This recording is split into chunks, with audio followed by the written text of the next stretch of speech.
Welcome to You Know His Name, a 007 podcast.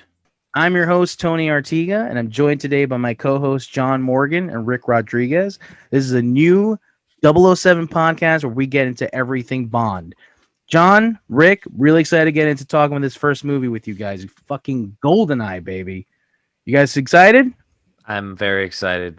Tony, I'm so excited. Thanks so much for inviting me in on this project. We've talked about it, and I'm really looking forward to opening up all of these insane movies. I'm happy we did it on our final episode. That it's been a long, great ride. I'm gonna miss you guys.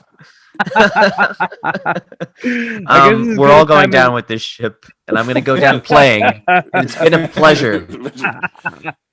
So I guess as good a time as any to introduce my wonderful co-host. You'll see. You already see why this is gonna be a great one. John, why don't you introduce yourself, my friend?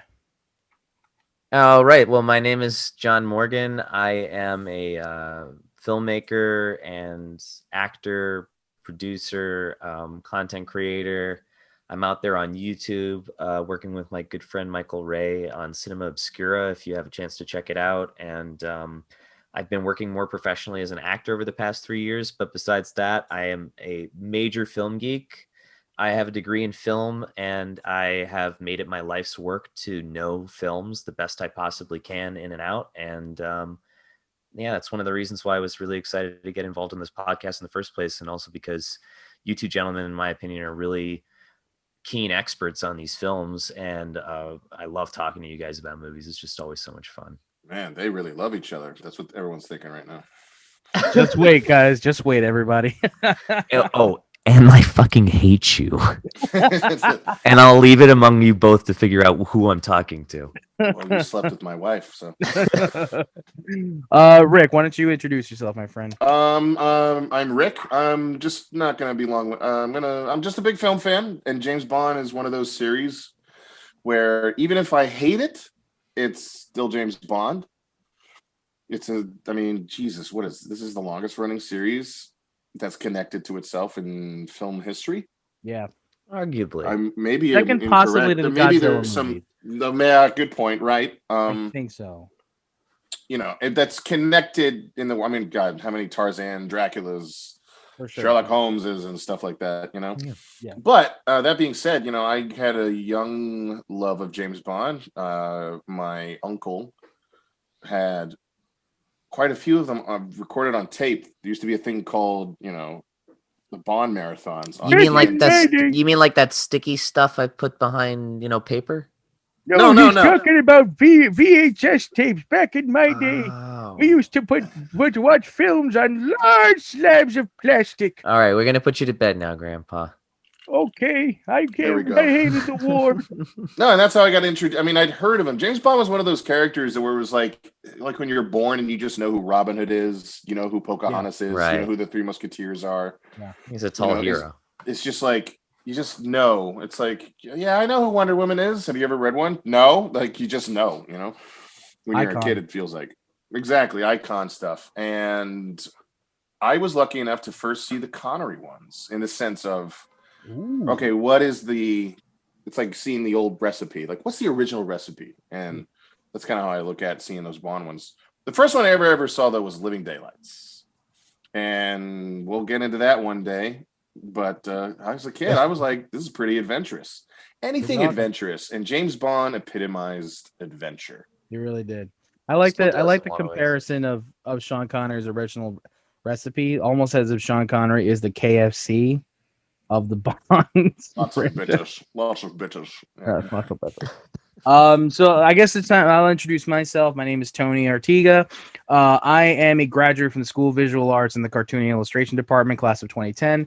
I am an artist. I am a filmmaker. I am an actor, and I love movies. If you follow me on Twitter at Tony Artiga 88, my bio says I love movies, even some of the bad ones. And there are some bad ones in this series, but I like these two gentlemen share a very deep fondness for this series. It's one of those touchstones that we've known since we were a kid. For me, it was kind of a family thing. My parents introduced me to Bond at a very early age. Brosnan was my first Bond, And so, yeah, I think this is a fitting movie to start this series with. And I couldn't be any happier to talk with these two gentlemen about this movie. So, yeah, let's get into 1995's GoldenEye. It's a movie that, when we were prepping for this episode, we weren't quite sure where we landed. It's like, is it a legitimately good movie? Is it a movie that maybe doesn't quite make sense, but we enjoy anyway? We're going to find out. We're going to break it all down. So, John, I'm going to turn it over to you, my friend. Why don't you give us a quick synopsis of GoldenEye? Right. So during the Cold War, at least the close of the Cold War, James Bond is in Russia. They're on a secret mission with his fellow 006 agent, played by Sean Bean. And while they're there, Sean Bean is captured and killed, and Bond is left to carry out the rest of his mission. And when we carry on with the rest of the story, basically, turns out 006 is behind this rebellion happening within the Russian government, where post Cold War, so it's the Russian Federation now. Yeah, it's like 9 years later. Things. Yeah, it's all those politics. Deals with all the. I mean, it's not like a political film, but it's taking place in a world that's post-Soviet, which is pretty significant considering Bond's entire thing is a kind of Cold War hero fantasy. Yeah, so it starts to actually, which one of the reasons I really like it is it thematically is linked together with this whole idea of is Bond relevant in the post-Cold War era? And so now that we're post-Cold War and Russia's now an ally, Britain doesn't have a lot of concern over super weapons and whether or not these superpowers are going to be ramping up for World War III. But then it turns out that their sort of satellite guidance weapon system, codenamed GoldenEye, is ransacked and stolen by a defector somewhere within the Russian government. And so now it's up to James Bond to discover who that is, and then also who else may have been the traitor to help assist with that hijacking of the weapon. And he finds out that the person behind it is a former Secret Service agent 006. Played by Boromir. I would have followed you to the end, my captain, my king. Those are not lines from GoldenEye. Yeah. The lead, though, that kind of brings Bond along the mission is that there is a survivor when the GoldenEye satellite is ransacked and stolen by the defector and his henchman, played by Famke Janssen as Xenia Onatopp. And that survivor ends up being our Bond girl, Natalia, played by, what was her name again? Isabella Scorupco. You can do it. Isabella Scorupco. Yeah. Yes. You kind of have to say it like her. Yeah. Like her accent in the film. Because I don't think she's Russian, right? No, she's Italian. She's Italian. Yeah. Did I do No, it? she's Polish-Swedish. Okay. I did. Well, that is different. Rick, you know what happens. Why don't you walk us through the rest of it? Well, I mean, I know it's pretty succinct that my colleague said. It's from there, James Bond hijinks ensue. Essentially, it becomes little as Bond does, he has his informants, and he specifically has one played by the great Robbie Coltrane. That character is, help me out, guys. Who was that again? Valentin Sakovsky. That's it. Yes. And so, as Bond does, he meets little interesting casts of characters on his way to thwart evil and save the world. Oh, and Joe Don Baker. And Joe Don Baker playing a very Joe Don Baker type part. He's a CIA agent assistant. For Bond fans, it is not, however, Felix Leiter. It kind of would have been interesting, though, if it really was like a Joe Don Baker version of Felix Leiter. It is somewhat a stand-in. Right, his help. And I think he repeats the part in Tomorrow Never Dies. That's right. Not correct. He comes back his way. That's his name. Yeah, never again. But that's it. Never. For those that don't know Joe Don Baker, I don't know what else to say he's in. He worked with Martin Campbell previously in a miniseries called Edge of Darkness. What about Final Justice? There's Final Justice. I remember him. What about Walking Tall? He was garroted by De Niro in Cape Fear. What about The Living Daylights as a different character? That's right. He's a returning actor. Period. One in a few that have returned from parts. He returned parts. He returned in Tomorrow Never Dies as the same character as GoldenEye. Yeah, but he played a different character in. He played the head villain essentially. The head villain in The Living Daylights, the arms dealer. Yeah, Brad Whitaker, I think his name is. Yeah, he was obsessed with Napoleon and conquerors, boys. But basically, Joe Don Baker is there to act as like a means to get him clean access into Russia. Right. He has his Russian contact in Valentin. That's what Felix Leiter would usually do. Yeah, hey, Bond, you're in Vegas. I'm gonna help you out. Give you a clean set of clothes, and here's where you're going, and here's a helicopter. Valentin ends up setting him up. And then he runs into Sean Bean, gets kidnapped, and as you said, basically hijinks ensue. And it really does kind of tick off a lot from that point, like after he gets captured by Sean Bean, because he ends up being stuck with Natalia for the remainder of the film, who was the programmer who survived the ransacking of the GoldenEye satellite. Yeah. And they have to hide this giant satellite in another country.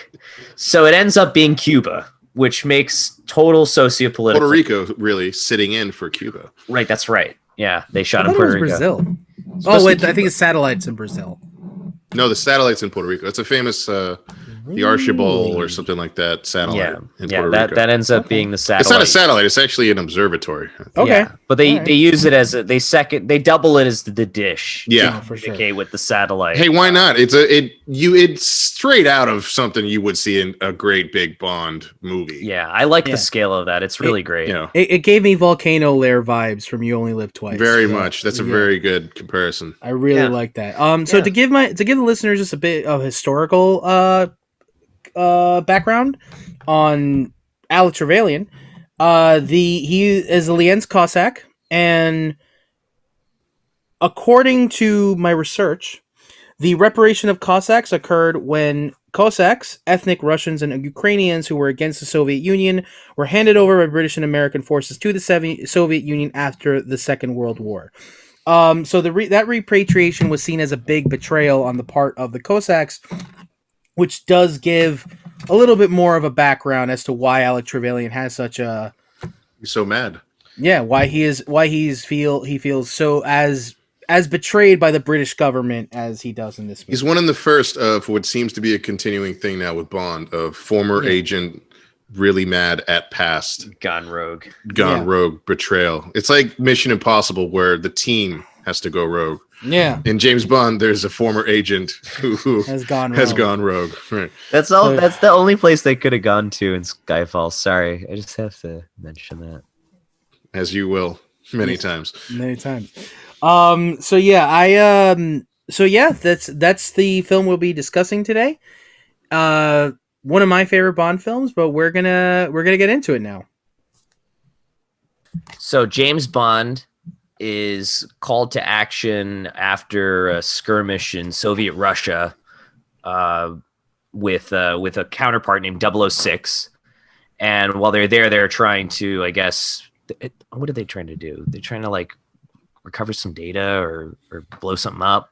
That is a good question. It's, it's really a convoluted question what this movie is about, but in a nutshell, it's about the marginalization and I think it's a weapons facility. It is chemicals or something. But the overall story of the film is about the relevance of James Bond in the 90s and why he's being called back into action. And that becomes a running theme. But basically, James Bond has to stop these terrorists that have hijacked this subnuclear weapon that emits an EMP from a satellite.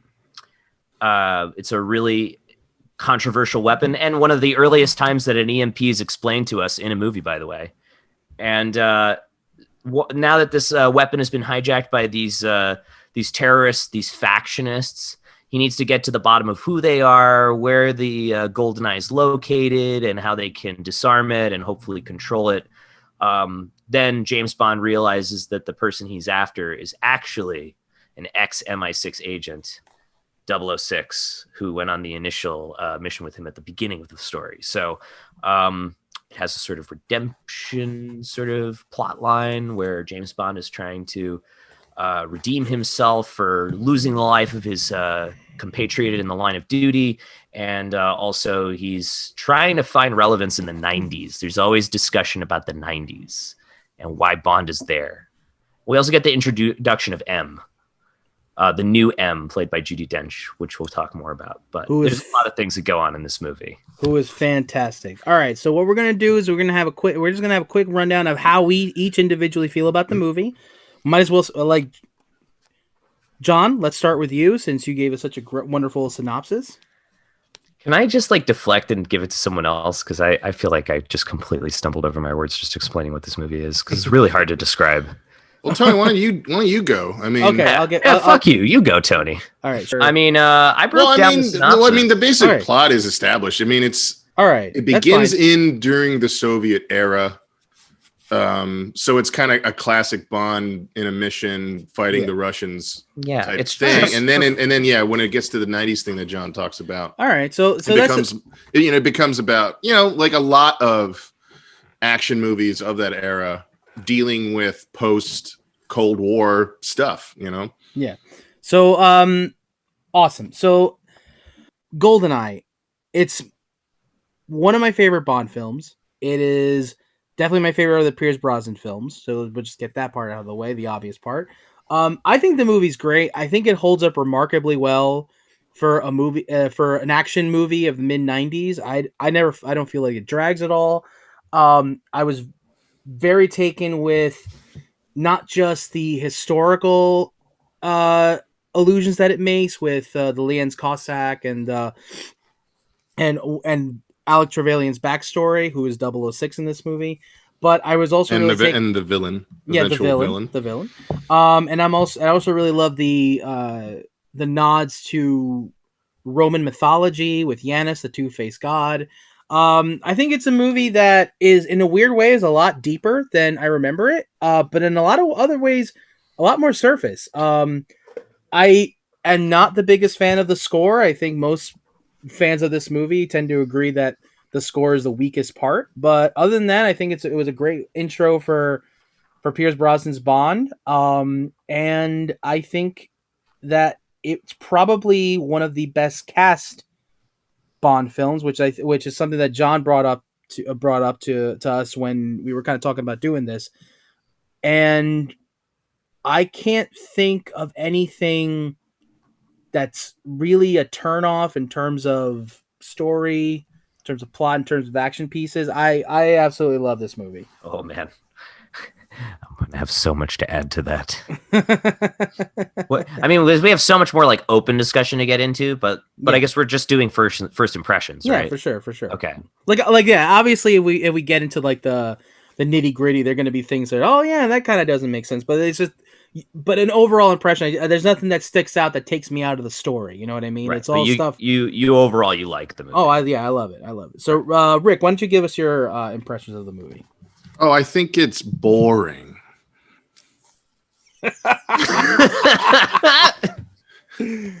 It's funny. It's about electromagnetic pulse because the movie for about an hour and a half doesn't have one. Oh my God. I'm very aware that I'm in a very, very, very lonely minority with this movie because it came out in 1995 after a 6-year hiatus. Yeah. Well, everything that we said about it being the official intro for anyone who was, born post 85, and on, this was their intro to Bond. Yeah. Most kids probably didn't see James Bond Jr., the cartoon show. So you hate the movie? I don't hate the movie. I just think it's, what did I say before? You wanted to talk about everything. My thing with the movie is about the history of it. It feels very rote to me, and kind of it's competent. I mean, I've never seen No Escape, but I have seen other works by Martin Campbell, and I totally understand why he got hired. But there's a kind of I don't know, like a little. It's energyless for a really good hour and a half to me. Oh, everything is root. Everything is very by numbers, Bond stuff, and you're not really invested almost until literally, like, I remember I was watching the movie for after many years, and we talked about the score, and the score is almost pretty awful for a good chunk of it. Except there's this one piece that's like, it seems it might be, I guess, like the suspense drama action theme. It like kind of has this like cello thing, and I remember it kicked in. Like kicked in like during the archive sequence. When Bond and her are finally trying to escape for the first time together, right. And I almost woke up. I was like, what? Yeah, it's like suddenly there's a real scorer all of a sudden. Yeah, and there's something happening in the movie. I was like, oh, am I supposed to? Oh, what's happening? Yeah. I woke up. But that piece of score comes in at like the weirdest time, because it's like that's like a moment that in any other Bond film, like when there's like if John Barry or David Arnold was scoring it, it would literally be like that's when you put in like the more whimsical like Bond theme, because he does this thing where it's like they rock and then he pushes the bookcases over and he blocks a Russian guard from chasing them, and it's like it's very like da da da da, and it doesn't go anywhere. It's like 30 seconds of music. I remember they play it when him and Trevalion are fighting at the very end. Yeah, and I'm like, that's appropriate because it's the old friends now enemies. It's got that drama to it, and then it stops. Exactly, and then it's back to Eric Serra, who's the composer. Boom, boom, boom. Yeah, his like sonar sound. I was like, oh, submarine ahead. Like, that's what it sounds like. It sounds like the sound effect that in the 80s and 90s to indicate sonar. Yeah. It's really odd. It does. Yeah. I really want to add my opinion, but I want to just get your overall. Overall, you don't like the movie. I guess we're going to get into specifics. We are. We're going to get into so much. Yeah. There's so much to talk about with this fucking movie. It just doesn't have energy to me until kind of the 90 mark, when it starts to get a little bit. And there's an odd sort of thing that it's the beginning of what I think continued all the way through Brosnan's run, where the movies are still trying to be Roger Moore movies. There's a lot of silly slapstick in the movie that doesn't work to me. There's a lot of good actors in it, and you can't fault it for that, but it's just so slow. It is until that music kicks in, and you're like, "Oh, shit!" Okay, I want to. Totally we'll get into more of it, but overall, I'm pretty mute about this movie, GoldenEye. Really? Because you won't shut the fuck up. Well, I'm done now. I'm gonna go now. God damn it! So I watched this movie twice in a row prior to sitting down with you guys, and that was deliberately because like I decided to just do a crash course casual indiscriminate audience view where I didn't take any notes and was just taking everything for granted. Look away, look on my phone, and what do I have to say? The first 40 minutes are fucking boring. I don't know about 90. That's rough because it's a 2-hour fucking movie. To each their own.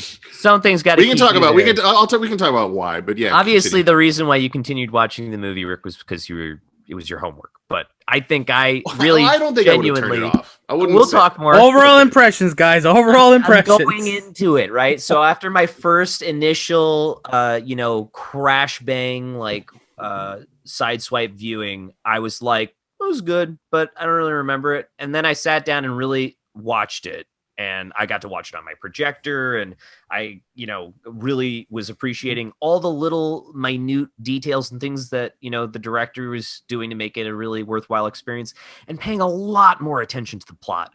And I got to say, that fucking scene with the Ferrari in the beginning needs to go. And I'm sure the editor agrees with me. What's so funny is they rip it off later in Mission Impossible 2. It's the exact same idea. So fucking dumb. It's the dumbest scene. Not only is it with the greatest score. No. One of the main reasons why the scene needs to go entirely is because of the score. Oh, the score sucks. Also, the score adds no emotion. Like, what are you supposed to be feeling when you're watching that scene? We'll talk about it. We have so much to talk about with the fucking music. But funky. Besides that, why is he getting a psych evaluation in a car? in the field? And also, what is he doing in the field? Because it seems like he just runs into Xenia, and that makes no sense. That's Then he runs into her again. That also makes no sense and is extremely staged for a gratuitous nod to Dr. No. Yeah. Which is ironic because you brought up how much like the Roger Moore movies are, but I see it doing kind of all of them. So one thing that really bothered me sitting down and watching it was like I recognized more how the movie was just a fusion concept, and someone's just like, right, and this is a scene from The Spy Who Loved Me when he jumps off the thing. That's the pre-credit, and then we're gonna do this scene from Dr. No really quick. And then we'll do an explosion or two or three, a big one. We're in a boat sometimes, right? James Bond's got to be in a boat sometimes. Yeah, there's a boat. And then the helicopter takes off from a boat. Yeah. It just borrows all this weird imagery. And yet somehow I learned to appreciate the story more as it went in. But it was after that 40-minute mark where like, okay, the satellite dish has been destroyed. And now James Bond has been debriefed. And I'm like, oh, right, the movie's starting now. And he doesn't get debriefed until 50 minutes. I know. And it's disgusting because we really need to get there a lot faster. Because there's not any real like meat to bite your teeth into for all that time. There's nothing literally going on. Literally in that time between the credits and when he gets debriefed, what does he do? He like watches a helicopter get flown away. Like, then he goes home and sits down. I wish that was in the movie. I do too, because literally when he shows up for the debriefing, they're like, "Oh, you're just in time to be debriefed." Oh, and the satellite is right. Yeah, there's no. Well, yeah, I mean, it's right here for us to watch the MiG. See, so what is your overall impression? Yeah. Like, just like John, before we move on. I'm sorry. I guess I'm kind of beating around the bush, but it's like no, it's I'm a great. little mixed. I really grew up loving this movie. Yeah, and so it was with a lot of scrutiny that I went in and watched it this time. And I think I learned that I really liked this movie, despite its flaws. I think it's definitely, for me, somewhat of a guilty pleasure because then I can admit the first 40 minutes really are dull. But it's surprising because there's so much to be said about the opening of the film and how the pacing gets destroyed. And yet somehow it ramps back up for me and I stay involved. And I guess it's just my commitment as a fan of the franchise, wanting to sit there all the way to the end to watch him get the girl and whatever, get the bad guy, get the bomb, whatever. I don't know, but like there are always events, these James Bond movies. And this movie, I think I can recognize that for when it came out was a major event. And it kind of set a lot of interesting standards, especially with the stunt work. I was watching the stunt work and like going out of my mind at some of the things that they're fucking doing in this movie. Like really, really easy to take for granted. Also, some of the I think also some of the most iconic images from Bond movies, like as of late, seem to come from this movie. For me, that I can think of. Like, no, I absolutely agree. From the swan dive to the tank chase to any of the explosions, the miniature explosions, some of the miniature work in this movie. I mean, there's so much to talk about. It's fantastic. It's absolutely fantastic. I just think it's like a good solid A movie. Yeah, I think I would agree with that. And I think there's a lot that can be found in there that you can get into, and there's a lot that's definitely wrong with it. So. But it's an interesting choice, and I really like the movie. Yeah, I mean, I definitely agree with you there. The only place where I kind of, I don't know if I'd go so far as to say disagree with you guys. I think I'd probably, because I do think that first act is the weakest act in the film. There's no question. It just never took me out of the movie, even in rewatching it, because a big question is like, oh, why was Xenia there? And why did he run into her later? To me, I just kind of there's something about the idea that he's coming up against a villain who knows him so well. Like to me, it's not a stretch to think that Alec deliberately had, Xenia follow him. And then that Alec Trevalion had a hand in, hey, I know that James has like a weakness for pretty girls and cool cars. So why don't you flirt with it a little bit and entice him? You know what I mean? Wait. So I just want to grasp what you're telling me. So in the beginning, why is Bond there? That's the thing. But that's the thing. I 100% agree that the why of him being there in the first place makes no sense. There's no fucking reason for him to be there. There's He's not no even on reason. mission. Well, he's like on it seems like he's on vacation. Yeah, but he's also getting a then psych evaluation. Then he goes to his car and he gets a mission. He doesn't get a mission. He goes and plays Baccarat, flirts with this girl he ran into earlier, and then takes photos and sends them to Moneypenny. That's right. And then she says, you're to pursue, but not make contact. So he wasn't even there to follow her. He wasn't even there to look and he's after. already made contact. But see, that's the thing. It's like, he's so like, what is going on? It feels like, is that moment supposed to be first and then the car? But then why is the psychiatrist in the car? Like, and that's the thing. That kind of stuff, like, it's like, okay, yeah, that is kind of weird, but it doesn't take me out of the movie. Takes me out. Doesn't for me. I'm sorry, especially when you compare it to like some of the nonsensical shit that goes on in other Bond films. Like him getting fucking psych eval in a DB5 is like probably on the bottom 5 of the weirdest things that we've ever seen in a fucking Bond film. I'll agree. So it's like at that point, it's like, who cares? You know what I mean? Like you want to talk like Rick brought up an excellent point about how, and he's not wrong, where the Brosnan films kind of have like this almost identity crisis where they kind of want to do the Roger Moore stuff. That also happened with Timothy Dalton. Yeah. He literally had, you literally have a movie where like it's like License to Kill where he fucking like is chasing a drug dealer and he still has exploding toothpaste. So a psych eval. Yeah, it's a fucking hard, it's almost a hard R movie and then it has that. Yeah. So it's like really it's really so like odd. I mean, the Brosnan era is not as bad as that. No, definitely not. Definitely not. That's my point. So it's like a psych eval in a car. Yeah, when I think about it, it's like that's a little weird, but it's so not. Well, I just want to believe it, but then it gets crashed in by this other incident, which is supposed to draw us into the story. And it's like for sure. If you cut all that stuff out, if you cut all the crap with the psych eval, all the stuff with them playing Baccarat, and then her killing the dude and stealing the helicopter, we could start the movie. See, with the place exploding. See, the thing is Russia. See, the thing is, I don't agree because even if like the stuff plot wise doesn't necessarily make sense, what I do like is that it does add to that chemistry, and they have very palpable chemistry. Xenia and James. You can rewrite it that they meet later. Rewrite it. If you think about the helicopter thing, it goes nowhere other than they use it for a ride. They use it for one escape because it can survive the EMP blast from the GoldenEye. That's it. And they use it once. It comes in handy once, and then they blow it up with him in it, right? Yeah. I mean, but I mean, I was gonna knock the movie for that, where they literally him and Bond and the Bond girl Natalia. Thank you. You know, she's prior been captured, and then he gets captured, and then he gets knocked out, and they both wake up in a helicopter that's on a self-destruct mode. I was going to be like, oh, that's so corny. And then I stopped myself like, no, that's pretty Bond stuff. But can't fault it for that. You know? Yeah, but see, that to me that stuff doesn't bother me because you want to have that sequence where he shoots where they fire the GoldenEye to know just how destructive this thing is. Yeah. And you see it with all the other ships. Yeah, but exactly. So you see that, but at the same time, you need the villains need they literally need an escape vehicle. So the idea of a helicopter that survives EMP. Go off on a horse. Yeah. They could have rode up.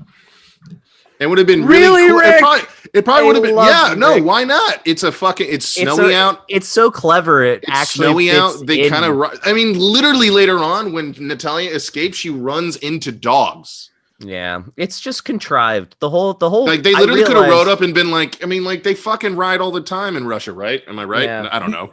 No, because like, well, she finds like those Russia, dogs. They ride up and like they ride up and a guard's just like, "Can I help you guys?" Bam, bam, 2 in the head. They walk right in. But and then they ride off, and then there would have been a great shot of them like looking up on a fucking canyon as all these jets are fucking exploding, and they see the facility explode, and they look at each other, and she's all like, "Oh," and they ride off. You just wrote a better movie, dude. A No, lot cheaper because than hiring that fucking helicopter. It's just 2 horses.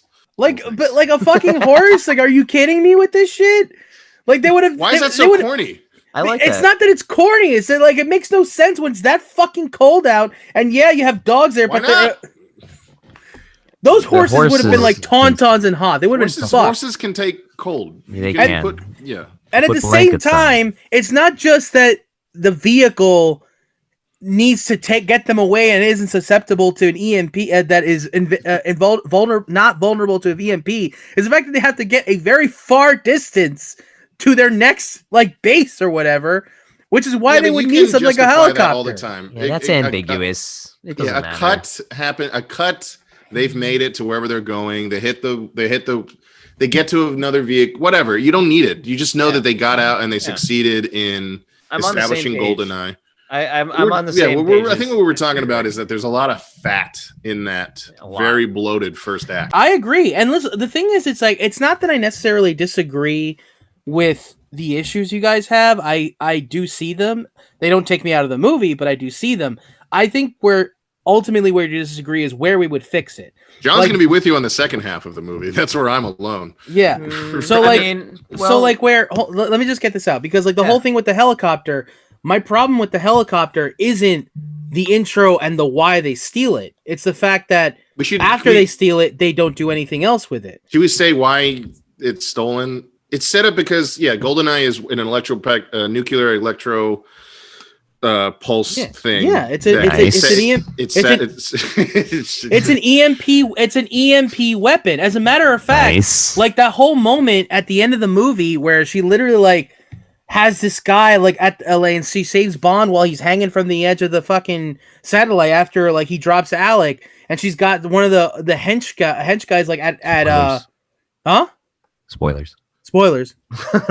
25 years, almost 25 plus years later.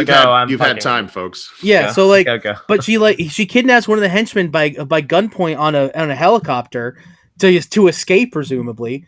Well, no, not presumably. That's exactly what she does. It, but like, I'm leaving. That would have been great. But like, Bond just watches her leave. Bye, motherfucker. Like, come on, that would have been the perfect place to like to introduce the EMP copter again, just to start off, because it makes sense that they would hold on to that piece of equipment because that's.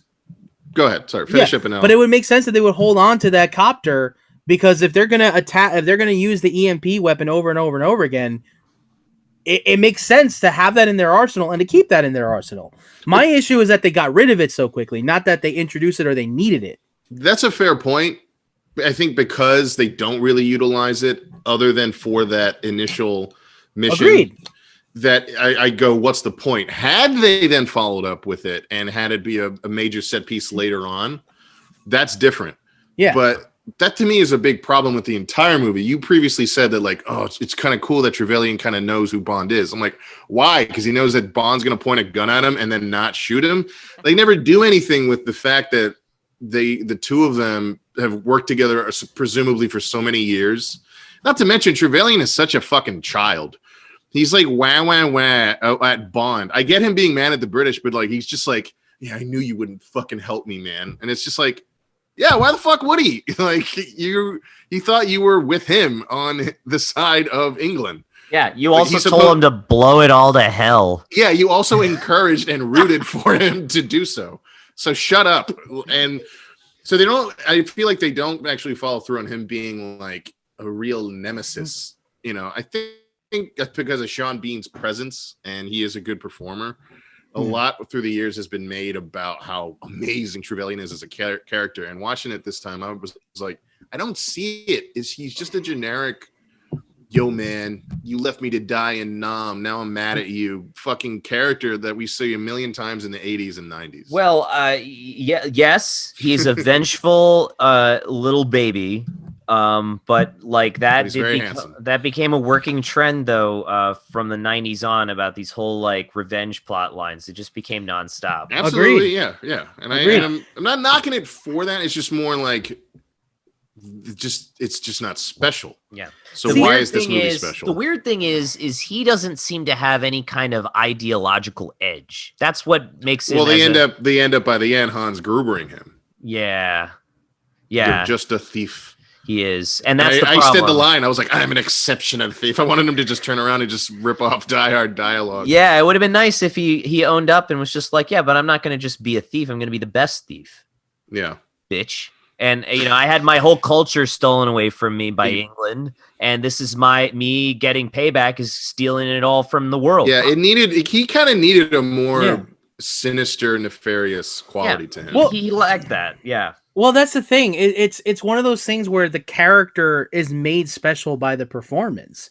Because I agree with you that I think it might go. I think it might go a long way that Sean Bean is charismatic. Absolutely, and that's the thing. There's because you talk about Hans Gruber in Die Hard. There's an element to that character as well. Like he could have been just like a generic German bad guy, but Alan Rickman is really what. Alan Rickman's performance and interpretation of that role is what that movie elevated established that kind of we're not just a fucking mustache twirling villain. Like you can have charm and panache. You're bringing him up, but I'm thinking also of Jeremy Irons in Die Hard with a Vengeance because he sort of really is that Alec Trevelyan. Oh, he's Hans Gruber's brother. So, but it's that kind of thing, though, right? Where it's this familial affair, and he's getting revenge, and yet, right? Oh, that's a good point. There, it's same year, literally same year, 1995. I think also in terms of the action set pieces, it borrows a lot of ideas from other places. The Swan Dive is a definite reference to the opening of that previous Bond film with Roger Moore. Oh, Spy Who Loved Me. Spy Who Loved Me. That's right, with the ski jump. Yeah, it was a ski jump where he's on down the skis and it's the Union Jack. And let me just also say again, like what an incredible opening, and that is all shot in one take. That jump. That is well done, and I love that he saves because he's kind of building the reveal of, and they kind of did the same thing with Living Daylights a little bit. Like they kind of waited to show the face. They slowed up, and Campbell's really good at that. He's really good at revealing Bond in a fucking toilet. I mean it's a little awkward, but yeah, you're right. I never thought about that. I think that must have been his like small wink and a nod to how painfully bad the music was. Maybe I heard. Well, I think it's just a slight mess up because they have that Bond infiltrates this thing and it cuts to once again this is the Soviet era because it's it's before the actual story of main storyline of GoldenEye takes place. Bond infiltrates a base with Trevalion. At least, Trevelyan's not involved yet. He goes in. A Russian guard goes into the shitter. And then he has a newspaper, and then he kind of, he creeps in from above him on top of above him, and then the guy kind of moves the newspaper and Bond's looking at him. Let's talk about that for a second. Physically, what does he do? He literally does a handstand on top of the stall is what that means he does, like with both hands on either side of the stall, I'm assuming right? He had some sort of pulley or his feet or he did some big move. When you really think about it, like logically how that works, it's like he put in a lot of work just to do that one-liner. Well, that's the thing. It's like they have the one-liner. What does he say? It's like... Sorry, forgot to knock. I forgot to knock, and then he hits him. I think the problem with the moment is like, okay, our first reveal of his face is upside down and talking to a guy taking a shit. Like it would have been better if I think somehow behind the head of Bond, knockout, because it's clearly that reveal shot where he opens the door, which was in the fucking teasers and trailers. Yeah, that's where you reveal the new Bond. So it's almost like a mistake of utilizing the shot from the point of view of the guard. That he does a great job shortly thereafter, though, introducing Sean Bean, who's totally in shadow and speaking Russian. Maybe that's why he didn't do it, because he's like, I can't do shadows twice. It's like, yeah, you can, because you kind of like you ruin the actual reveal shot, which is Martin Campbell's not shy about double beats in this movie. Hence, he meets Xenia twice.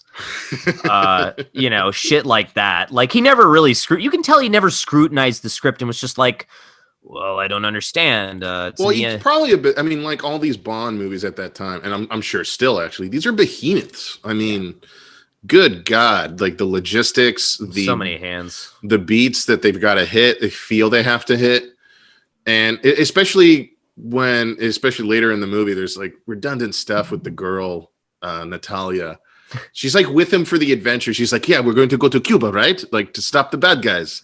And then later she's like, but why do you want to kill your friend? It's like, why are you yelling at him? Like, you fucking encouraged. Like, you know why he wants to kill him. You've been there. You've seen the direct results of his actions. It's so clearly aware of this. It's clearly like everyone realizing, oh, like we don't have any meat. We gotta have like a little quick drama scene. I mean, didn't understand. Oh, sorry, you go ahead. Thank you. I mean, I just want to like backtrack though really quickly to that intro. See, that's one of my favorite intros of Bond.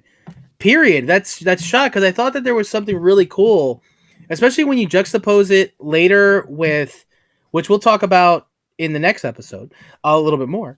But when you juxtapose it with how Craig's introducing in Casino Royale, like Mark Hamill just has a knack for how to introduce Bond for the specific tone of movie that he's making. And I love the idea of you introduce Bond doing something kind of nuts, but a casual quip knocks the guy out and he's ready to go. Like, if there was anybody who had doubts that this guy could carry on the tradition of Connery and Moore, and to lesser extent Dalton and Lazenby, it was erased in that moment. So I love that moment. I have no qualms with that moment whatsoever. It's also why in Casino Royale that intro works, because it's like it immediately lets you know there's a different kind of Bond. But for this kind of Bond that's carrying on the tradition, I thought it was perfect. I had no issues with the upside down shot, the casual quip, and then he gets into action, because that's Bond. He has a quip. He's a badass, but your reveal of your new Bond. I thought it was great. I really do think it was great. It's funny. It's funny. It's cool. I think it's awesome. It's just a part of my overall problem with the movie. I mean, it's nitpicking, but it's like death by a thousand cuts for me. This movie. I get you. I understand that notion though. I mean, I'm more sympathetic to that notion in other areas of the film, but not this one. This one, I'm dead set that I think that this was to me, this is a fantastic intro to a new Bond. They did a really, really great job. And the rest of it is pretty good. I mean, yeah, in terms of, the editing, the camera work. Oh, the shoot is so good in this movie. I love some of the landscape shots, like the stuff of them in Cuba. Yeah, the landscape. Yeah, there's some good stuff. Awesome. It's Phil Mihue. Mm-hmm. I think he's been working since the 70s, and he kind of became a regular for Martin Campbell. And I think he did a couple other Hollywood movies in the 90s. I think he might have actually worked on Zorro. Yeah, he did Mask of Zorro. He did The Saint with Philip Noyce. It's a piece of shit, but it looks pretty good. Well, and then he does. I think Campbell keeps working with him, and he does good. And especially now, or at least the stuff I saw from Casino and stuff like Edge of Darkness, they do good work together. Yeah. So the shooting, and especially in the opening, is really good. The editing, I think the comedy is its best actually in that opening. In the opening, one thing we haven't even talked about yet is the General Armov character, who's I think is one of the best guys in the whole fucking movie. I think his performance is hilarious. I think what also is interesting, just discussing like the comedy and how Martin Campbell has to balance both the drama and the action and the comedy all kind of blending together in this mixer that is the James Bond franchise. I think he's really good at it. I think he's really good at balancing those tones where like sometimes he may, make a potty joke where it doesn't really like land entirely, like him in the shitter or whatever. But there are never times where he's really good at being like grim. Like I really love like the moment where if you look at his early work, it's his debut was TV heavy thrillers or dramas. Well, like he's not afraid to fucking kill a guy for laughs. And Oromov, but that fits. That's what I was going to say. That fits Bond when Oromov does that. Yeah, because he shoots the guy because the Bond is hiding behind these explosive tanks.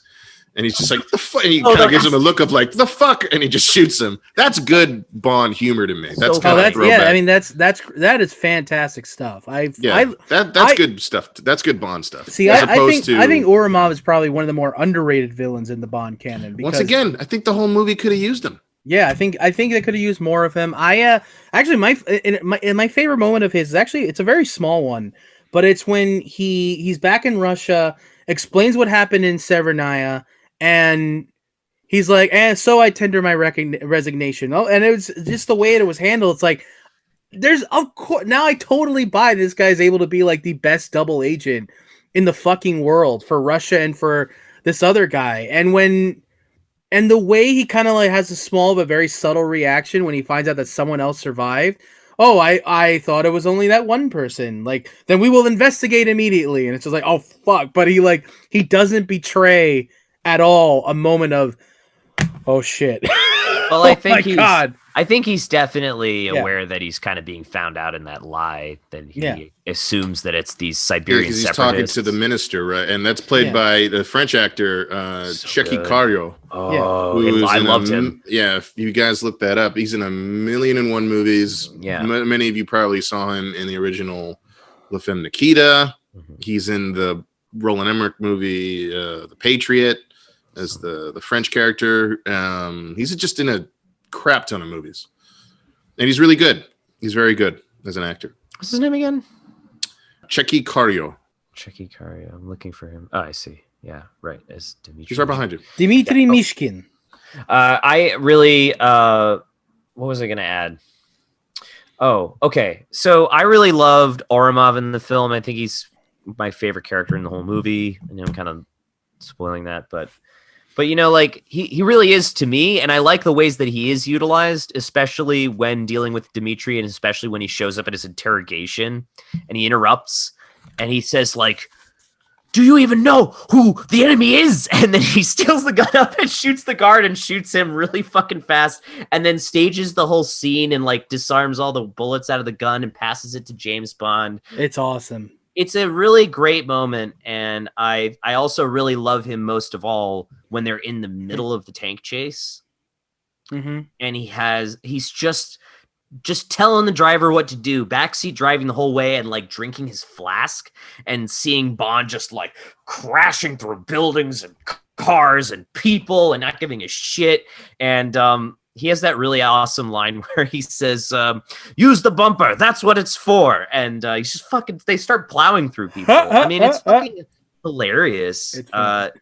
It's a good performance, and he's a really good character actor. And there's a lot of really interesting subtleties to his performance, which I think seeing on a larger screen made him stand out a lot more. Yeah, I mean that's the thing. This is a Bond film that more so than I think, even more so than any film up until that point, had the strongest overall cast where every single character had a moment and had a moment and an actor that knew what to do with that moment.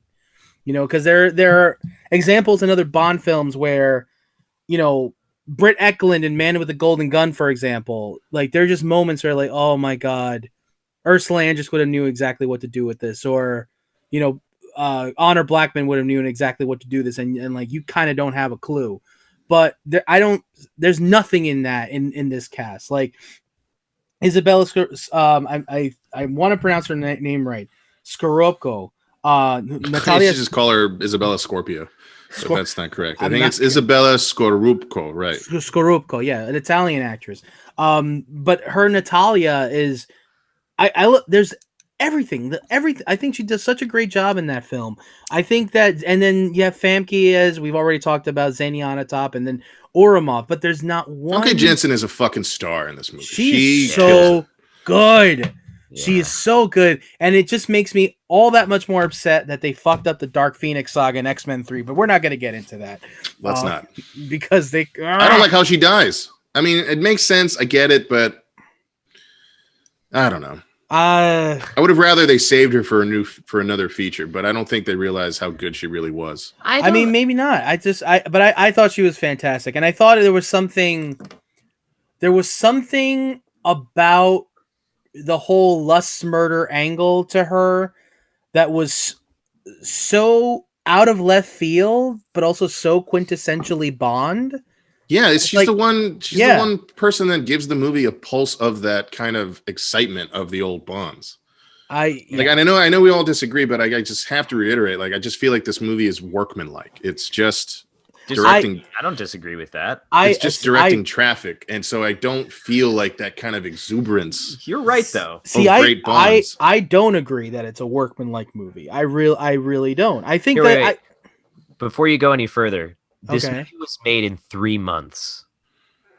I did read that. Yeah. So yeah, Okay. but I take that for all what it right, is. That's like 3 or 4 different units working simultaneously. So to All right, say I'll that take it's it, and you know, I'm but just, no, I'm sorry, just it's no. all about the final film. No, I'm saying like I'm just paying like respect to your notion. Yeah, it is a workman style film, and I think that's the way it was handled. I'm not in a negative light. I think it's actually just the reality of it. They had a really tight budget for what these Bond movies usually wield, even though it's a lot of money, and they had a tight schedule. So Well, it's I think always for gonna me, come with I that. think the difference is like you guys think it's damn exciting, and I think think for it's got great moments.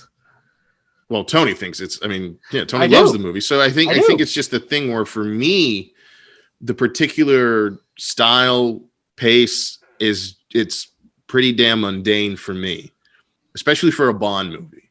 Yeah, sure. You want to hold them up Yeah. to all the other ones. I mean, Yeah. Why not? It's a Bond movie. We you can know? do that. We can do that. I No, I'm mean, going to compare it to the American President. No, I'm going to compare it to a fucking Bond movie. You know, no, I mean, I don't know if I don't, and that's the thing. I don't know if I until the agree second with half, that. until the 90-minute mark. Let me actually Yeah. say that. But that's the thing. Then for some reason the movie revs up. I mean, and the movie revs up so fast that all of a sudden she loves him. Yeah. And it's just like out of nowhere. Like the whole movie, and it's actually coming back to what you were talking about, Tony, about how she's a really strong character. She's especially strong that to the point you can, at least for me, it feels like they got to fuck because that's what happens in these movies. As opposed to like he really earns it and like she falls for him or he falls for her. You know, like all of a sudden it's just like they run off the train. They're like, we're going to Cuba, right? And then she's on a beach showing off her belly and he's just like, I'm depressed. Let's have sex. You know, and she's like yelling at him for wanting to kill the bad guy, even though Listen, that guy it's- has threatened her life and almost killed her multiple times. But she's angry at him because he's violent. I'm sorry. I don't know. It's just to me, it's not a stretch to think that two good-looking people like that just want to get it on. Because frankly, if either Pierce Brosnan or Isabella Scorupco were like, "Hey, you want to?" I'd be like, "Absolutely." That's not relevant. Like it just happens. Can I also add to that? Why isn't James Bond more like suspicious of her? I mean, she's a level 2 programmer in the guide system for like a That's a fair question. Soviet weapon.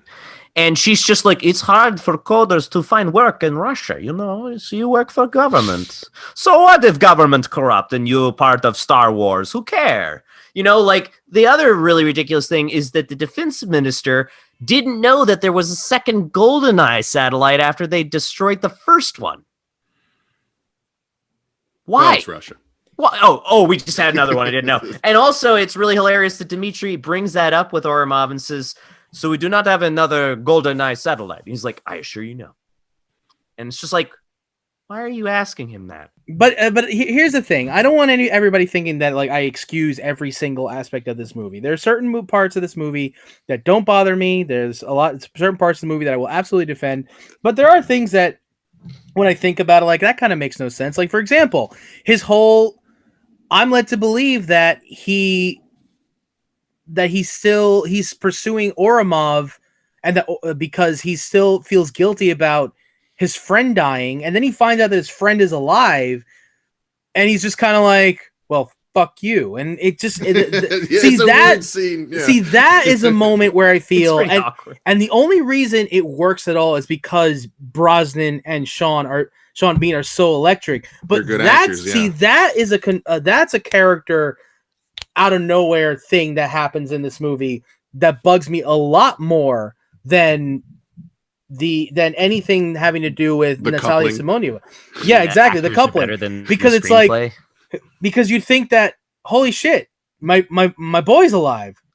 But then it's like yo, like it's like, what's going on, fam? How you doing? Like immediately drops the gun, runs and hugs him. Exactly. Real reunion. Yeah, and that's the thing. It's like it'd be one thing if. And I understand that the subtext is that he's finding out that this is the person behind the mission, but I would have liked to have seen more of a reckoning with that betrayal. It's not so much, and it's not so much the actual moment, the actual scene, is the fact that there's not a whole lot of actually reckoning with what all of that meant after the fact. It's almost like, it's a little bit like in Man of Steel, like after Superman kills Zod, and the moment is fine, but then in the next shot he's like, I'm Superman. Everything, this doesn't bother me at all. Blah, blah, blah, blah, blah, blah, blah, blah. So that character dynamic was a little bit. Do you mean because he shot him, but he kept him alive so he could kill him? Because that was really ridiculous. No, I mean, he shot a dart into his neck and put him in the tiger helicopter. I think they ruined. They missed an opportunity in the opening for Trevalion to maybe not be like, fuck it, get out and do the job, James, or like, James, help me. Like, he doesn't want to die. Here's the thing. I think we spent like quite a bit of time talking about what doesn't work in this movie. And I kind of want you're a little fucking sick of it. I get it. Well, I can tell. I mean, from the script department, I'll tell you, the movie's full of holes. But you gotta like it or leave it. I think it's the kind of movie that demands some level of respect for like the hands-on craftsmanship that went into making it. We didn't even talk about the production design, guys. No, we didn't because and that's the thing. Like at the end of the day, Peter Lamont, production designer. There, I said it. There you go. At the end of the day, I love Bond. All of these movies have something that I enjoy in them. Some of them take me out more than others because of they do this thing haphazardly or that thing haphazardly. Yeah. And GoldenEye has its less than perfect parts. It does have its flaws, but there's no moment, there's no part of it that takes me out of the movie. There's nothing so egregious about it that takes me out of the movie that I'm left in the moment thinking, oh, this is ridiculous. Like some of the later Brosnan films, like some of the John Glenn, Roger Moore films. And so, and it's not, and it goes beyond just, oh, but they're not as bad as those. It's like, no, I think that this is a really, really great cast and a really engaging movie.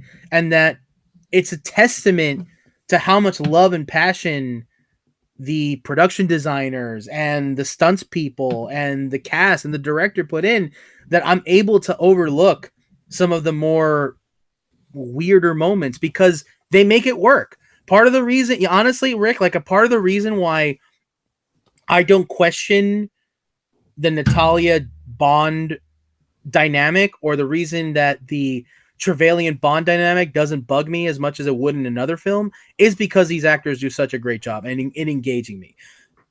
If it had been any other actor with any other two actors, I would have been like, this doesn't make any sense. But those two actors, Isabella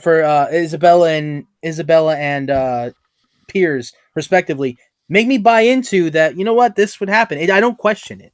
I don't question. I don't think they're that special. I just got to disagree fundamentally. I don't think they're that unique a coupling. And this is the second time I use that word. Tony doesn't like that. It's not unique. It's more, but the chemistry's there. The chemistry works for me. But that's just me. So, but you know what? Let's move on and talk about the production design for this movie, because I know John wants to talk about this quite a bit, and we're gonna cut it. Rightfully so. So Peter Lamont is the production designer for this movie. Peter Lamont is a Bond veteran. I mean, this guy has done how many of these? How many at this point? Well, he's dead now, right? I don't think so. Yeah, he died in December. Oh, you're right.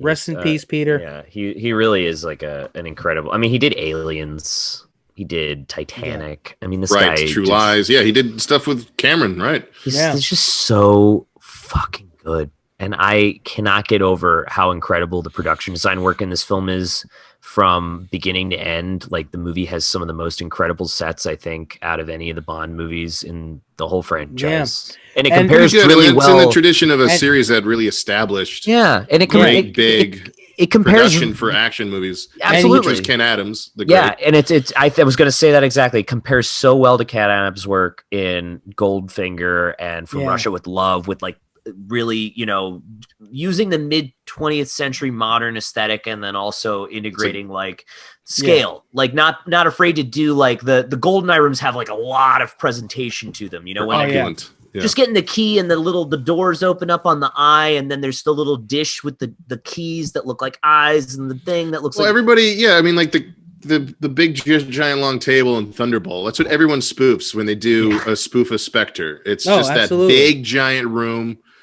And people think, well, yeah, it's just a big long table. It's like, no, you remembered because of the design. Yeah, because it's iconic. It's like, this is the evil lair where they're meeting and talking. So like, Peter Lamont. Just to give our listeners a little bit of context, if you don't know who Peter Lamont is, to give you context, just how long he's worked with the Bond films. He has worked on every single Bond film from Goldfinger up until Casino Royale, with the sole exception of Tomorrow Never Dies. Not as head production designer, production designer. He became the production designer from For Your Eyes Only, up until Casino Royale, again with the exception of Tomorrow Never Dies. But before then, he was a draftsman on Goldfinger. He was a set decorator for Thunderball up until Diamonds Are Forever, and he was the art director from Live and Let Die up until Moonraker. But like, listen, this guy's movie's better than Moonraker. It's way better than Moonraker. I'll say that. The miniatures are delicious. I love the satellites, but the fucking Earthscape looks like garbage because they CG'd it. And we'll save this for the Moonraker discussion. Oh no, I'm talking about GoldenEye. Oh, fantastic. No, the satellites in GoldenEye are done with miniatures. And then when you look down and you see Earth, it's actually like a CG. And that's Derek Meddings, who the movie's dedicated to. And he did like every single Bond movie. He did Batman. Dude, all the fucking miniatures. That's something to watch for this movie. It's one of the last in that mid-90s era when it's miniatures. A lot of good miniature stuff. Great. Sometimes a little too miniature-y for my taste, but there are some it's still... There are some that tip the scale, but the ones that really no pun intended. There are ones that really pay off, though. Like for example, in the beginning, the big facility that they sabotage with the explosions. Yeah, and then he jumps off with the motorcycle and gets the plane. That whole facility and those wide shots, miniature, and then it explodes, miniature. Yeah.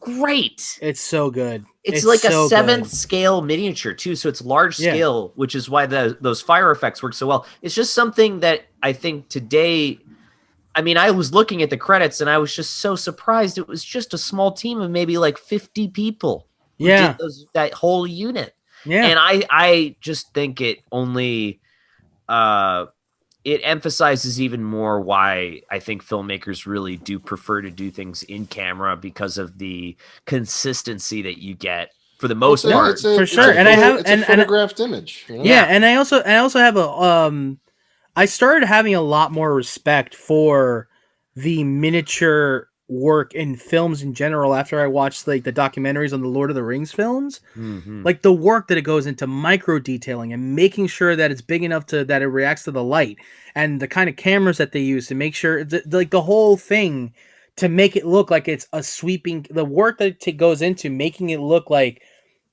you're filming it with a camera and it's a 1-to-1 scale and you think that, oh, we're just using the same camera, but we're just shooting smaller and closer, and there's so much more work that goes into it. Yeah. So I have a whole new level of respect for films that do any sort of practical work. The miniature work in this movie is awesome. It's good effects in general, I think. Good effects. And it's of its time. Was there any glaring uses of CGI? Because the only CGI that I think is in the movie is in the title sequence. That's kind of noticeable, but is there anything that sticks out to you guys? I don't think. No, not really. I mean, it's more just that you can really tell it's miniatures in a lot of shots because of the time, and because let's not forget, a lot of things people realize, they watch old movies and they go, "God, that looks so dated." But because now these movies that were shot on 35 mil in stock of their era are now being processed high def digitally. Yeah. So a lot of things that kind of the filmmakers could get away with now become glaring. Yeah. I might be an idiot and like overly appreciate that. Yeah. Okay. So I think I appreciate miniature effects a little too much, but I got to actually sit and watch GoldenEye on a large screen. Yeah. In a sort of like black box theater style, and seeing it on that scale, I think the effects really do hold up. And I think the only things that really stood out to me were like, there was a quick cut shot of the Russian MiG as it's like falling and hitting the satellite dish. Yeah. The radar facility. Yeah. Yeah. That was the one. There's one cut in there where I was just like, all right, that looks kind of like a toy, but there really weren't any other times where it really stood out except for maybe at the end. when they do reverse photography for the draining of the giant satellite dish. Yeah, there was like that quick moment where it's like it's so clear that the water spurred out and they just reversed the shot. Yeah, I don't know why they thought that like would pass, but there also comes, I feel like, as I've always kind of noticed as a trend throughout these Bond movies, where like you said, Rick, it is a behemoth.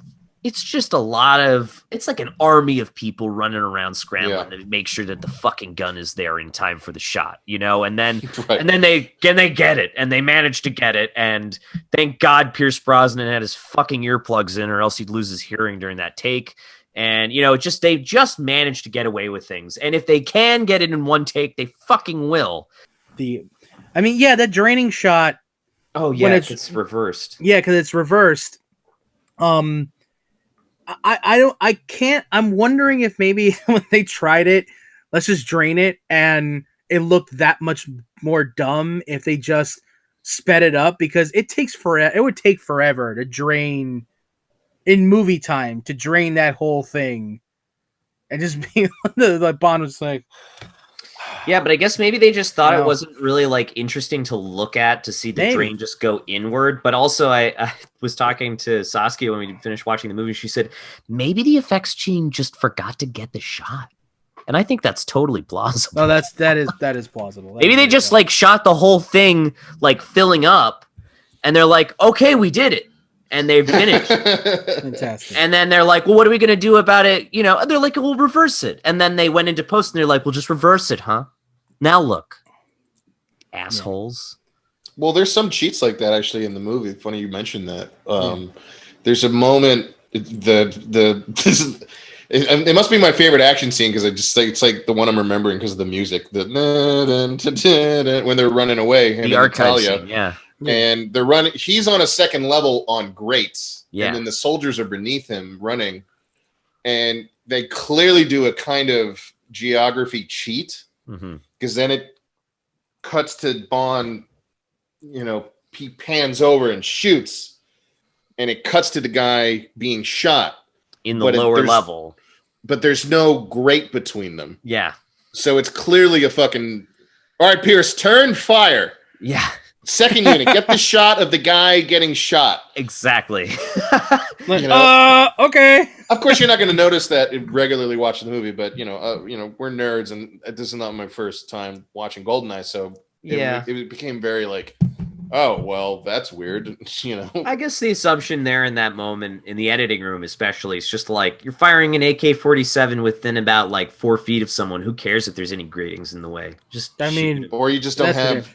That's the shot you had. Put it together, make it work. Yeah. That's definitely. They shoot up. They can't hit him. He shoots down. He can hit them. Yeah. Speaking of AK-47s, that whole sequence where. By the way, they're not AK-47s, but it's okay. Oh, Kalashnikovs. They're not that either. I don't know what they are, but those aren't AKs that he's firing. Fine, Rick. They're not AK-47. That's for Los, my gun buddy, who will be like, yo, man, that's not an AK. But I don't know what it is. Well, you know what? It's irrelevant. It really doesn't matter. Los doesn't get to hear this. For Los, if you're listening, the AK-47s that they're firing in the movie GoldenEye. Well, I mean, when he comes out guns blazing... with an AK-47. Shut the. Everything is like wrong. Oh, hey, in the archive sequence, you're saying? No, the archive sequence. It's like, for some reason, this is the thought that went through my mind watching it again today. It was like, this is where they got the idea to make the video game. This is where they're like, totally. Oh, this would make a great first-person shooter. It's like, that's it. Totally. That's it right there. That's it right there, and the rest is history. We want to talk more about how much the score sucks. Yeah. Can we talk about the music, because we didn't really get to dive into that? Because the music for Bond is so important. Everyone is, and I think this movie it has its moments. Weirdly enough, like you were saying, like with the score, the sub score that it was like an alt score. Anyone listening, seek out the score or the soundtrack. I'm sure it's on YouTube or something, or Spotify. Oh, I have it. Yeah, I mean, the track I'm talking about, where it becomes kind of like rhythm, and there's drama into the beat, and it's orchestral, and I'm like, Okay, It really it's fucking shocking. It's like, but this is the other watching the movie. I was like, oh. Here's the thing, and I agree with you, because that was the first time that the music actually started to impress me in the movie. Because up until that point, it like had been this really weird like rhythms and like it's this like synthy. It almost this synthy '90s funk poppy. It's fucking weird. It's fucking weird. It's fucking weird. And it's not like we're knocking. Yeah, we're not like knocking it like, oh, it sounds so '80s or some bullshit like. No, it sounds so '90s. Yeah. Here's the thing. It sounds very, very out of place for what we expect the Bond film. So let's just to keep it fair, because the score does have its fans, but it just does not sound like what you would expect. They suck. Thank you. Fuck them. Oh my god. But they do. If you like the score to GoldenEye, you fucking suck. Oh my god. They do use the original Bond theme though for the tank chase. Which I heard in an interview with Martin Campbell, he was saying was not initially the plan, but he had gotten the music from Eric Serra and was just like, this is trash. And he went back to the producers and he said, I'm going to change the music in this scene. And they're like, wait, no, you can't just hire another composer. And he's like, well, no, I'm not going to hire anybody to write anything new, but I'm going to have to figure it out, aren't I? So he left and he got someone else to recompose the original theme. Yeah. And he had composed it all for that tank chase sequence because it's composed for the scene. Yeah. And I don't think it's Eric Serra. I think I have it right here. A guy named John Altman. Dude, what a great job he did.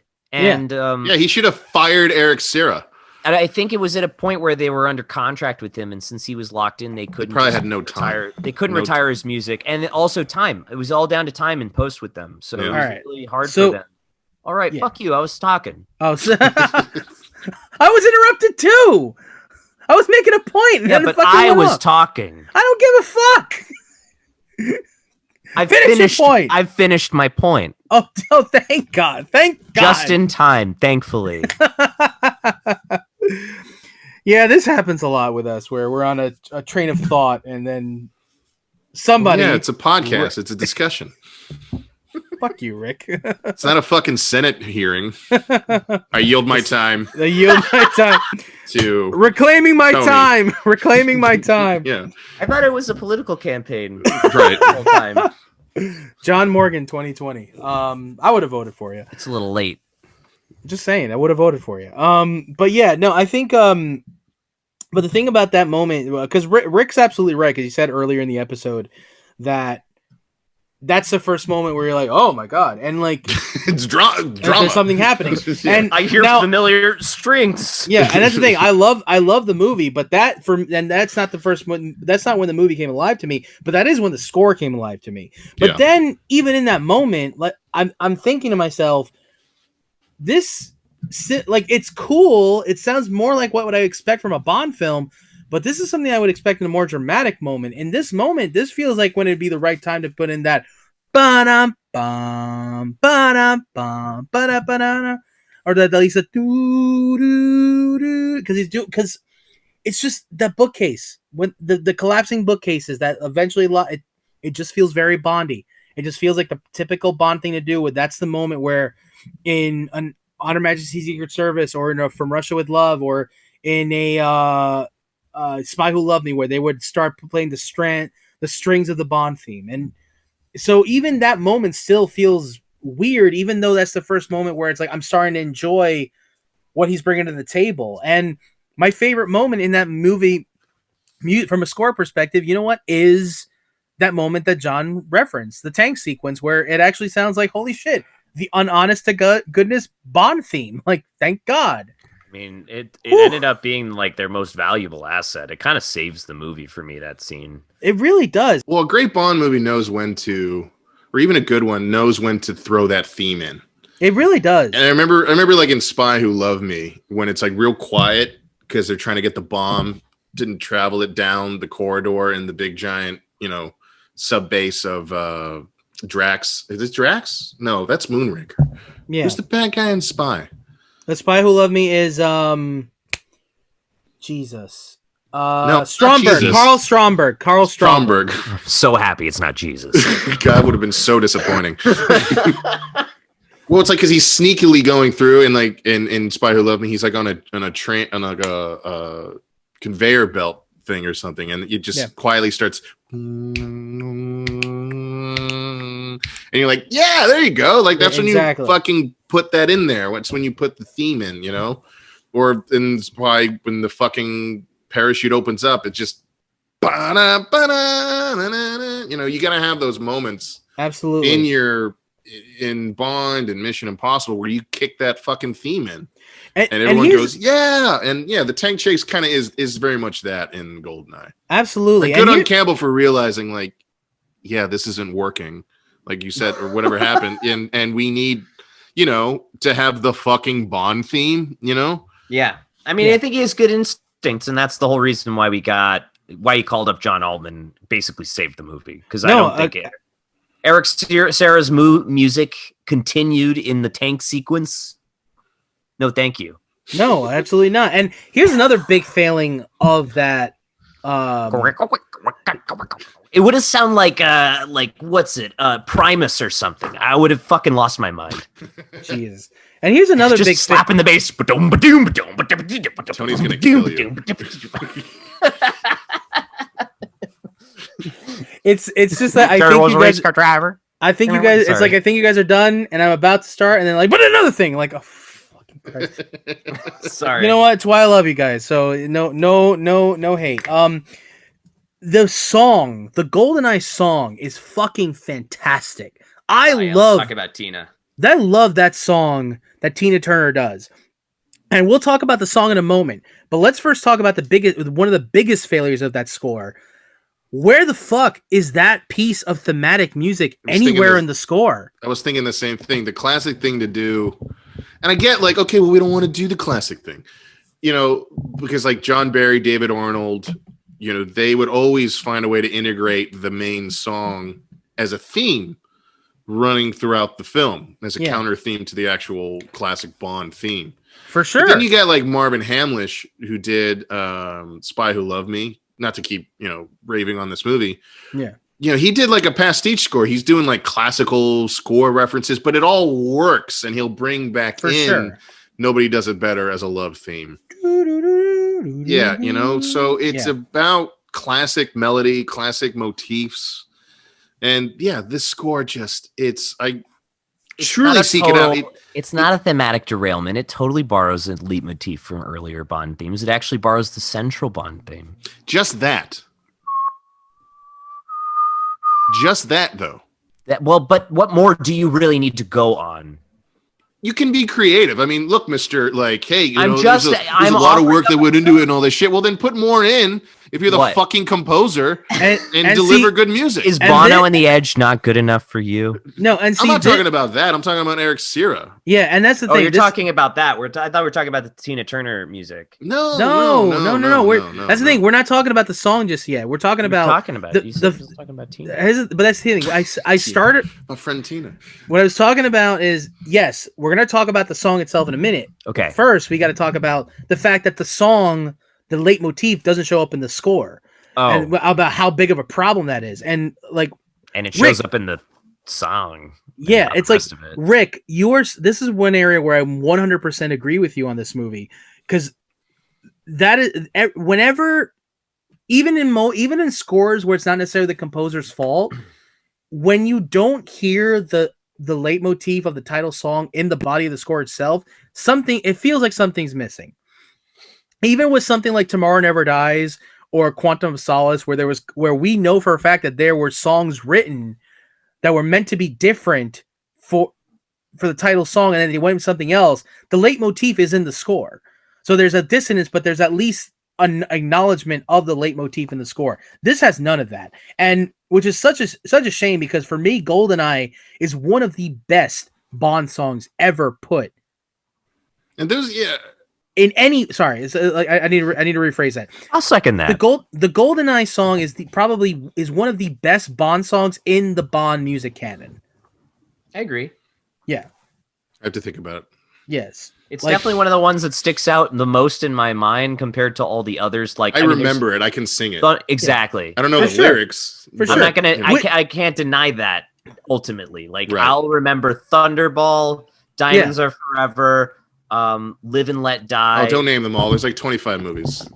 I'm not going to name every fucking movie. These are just the ones I can remember the songs from, though. And Absolutely. then I think somewhere in that list, 4th or 5th down is GoldenEye. Yeah, or at the very least, Rick, even if it's not in your top 5, and that's fine if it's not. No, like I said, I remember it. Like, if someone goes memorable. like GoldenEye, I'm like, For sure. GoldenEye. For sure. It's like, I'll go into it, For sure. That was really good. The actual melody to that song, it's so easy to put into the body of a score. Like, you're telling me you can find any moment in that movie, any fucking little transition. All you needed to do was boom, boom, boom, boom, Shadows. ba-da, boom, boom, or boom, quiet, dun, dun, dun, dun, little piano. Dun, dun, dun. Bond looking for shit. Dun, dun, dun, dun. Nothing. It's I know. It's a really missed opportunity. like it's fucking. It's the Seinfeld fucking score. Yeah. The Or James Bond. other thing I noticed also in terms of like, I think it's a clear divide. I think John Altman clearly just did some orchestral stuff as filler music. I wonder if he's doing. I wonder if he did the piece that I'm talking about that shows up. I think he did. And I think that's also the same piece that, well, there's like that somewhat dramatic, like orchestral piece that shows up when he goes to the back. They do the back rack scene in the beginning when he meets Senya. And I think that's just totally John Altman. And I think he was just like, just write me like 3 minutes that I can just sample here and there where I need music. You know the piece I'm talking about, where it's like, it's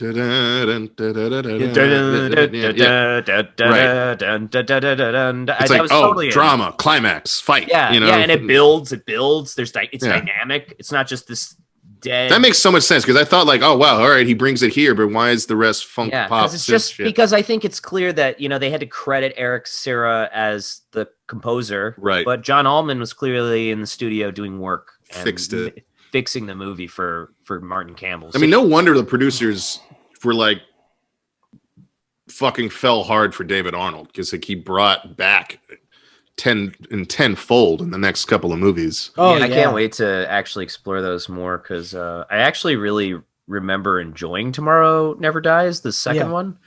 But we'll talk. I need to rewatch it. For some reason, I watch it and I never remember it.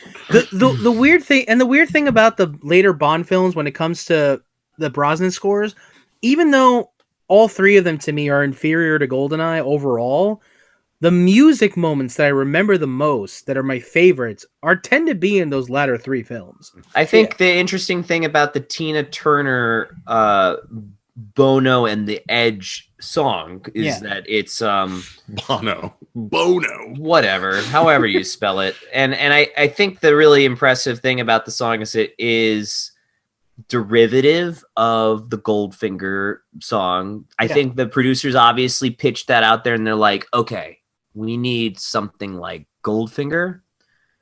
We want big horns. We want those horns. And Tina. We want you to work Tina. And I think Bono and the Edge just knew what to do with her voice. Yeah. Because it's one of those, it's a really good late Tina Turner track. And I'm not like a huge fan of hers in her later career. But it's one that, like, when you throw it on, you're just like, yeah, what is a golden eye? I don't know. It doesn't even fucking matter. And you listen to the lyrics, and the substance of the lyrics is confusing. And you're just like, you'll never know how I watched you from the shadows as a child. You'll never know. Yeah, I remember the lyrics. You'll never know. And then, I don't know, it got you in my sights with a golden eye. Like, golden eye is the name of Ian Fleming's Jamaica Estate. Yeah. That's what a golden eye is. Yeah, it's awesome. So I'm gonna get you right in my sights with the Jamaican Estate. It's also probably the name of a million dildos and bongs. By the way, just fun fact: Ace of Base was supposed to do that song initially. I read that. It got rejected, and they reworked it into a song of theirs, "The Juvenile." And when you listen to it, it does sound like it would be absolutely appropriate for the opening titles of a Bond song. And in a weird way, I gotta listen to that. And in a weird way, it feels more appropriate for the score that Eric Serra ended up doing, and doesn't feel as out of place That's I don't not need to listen to that now. No. The song is great, but You lost me at Eric Serra. No, I get what you're saying though. I'm It's just like saying it Eric fits Serra. better. You're saying Eric Serra probably started scoring the movie after Yeah. that piece of music was written as a jumping off point. like they were. I feel like they were done around the same time. It's trash regardless of whatever Yeah. it was inspired by. But you're saying that that's potentially where it could have come for from. for sure. And that's the thing. You listen to the song. If Eric Serra had gone more in the direction where the song ultimately goes, I mean, I think it was recorded. It would end up being recorded in 2003. So who Keep knows? in mind also for our listeners, Eric Serra worked pretty exclusively with Luc Besson for a while. I think you were telling me, Rick.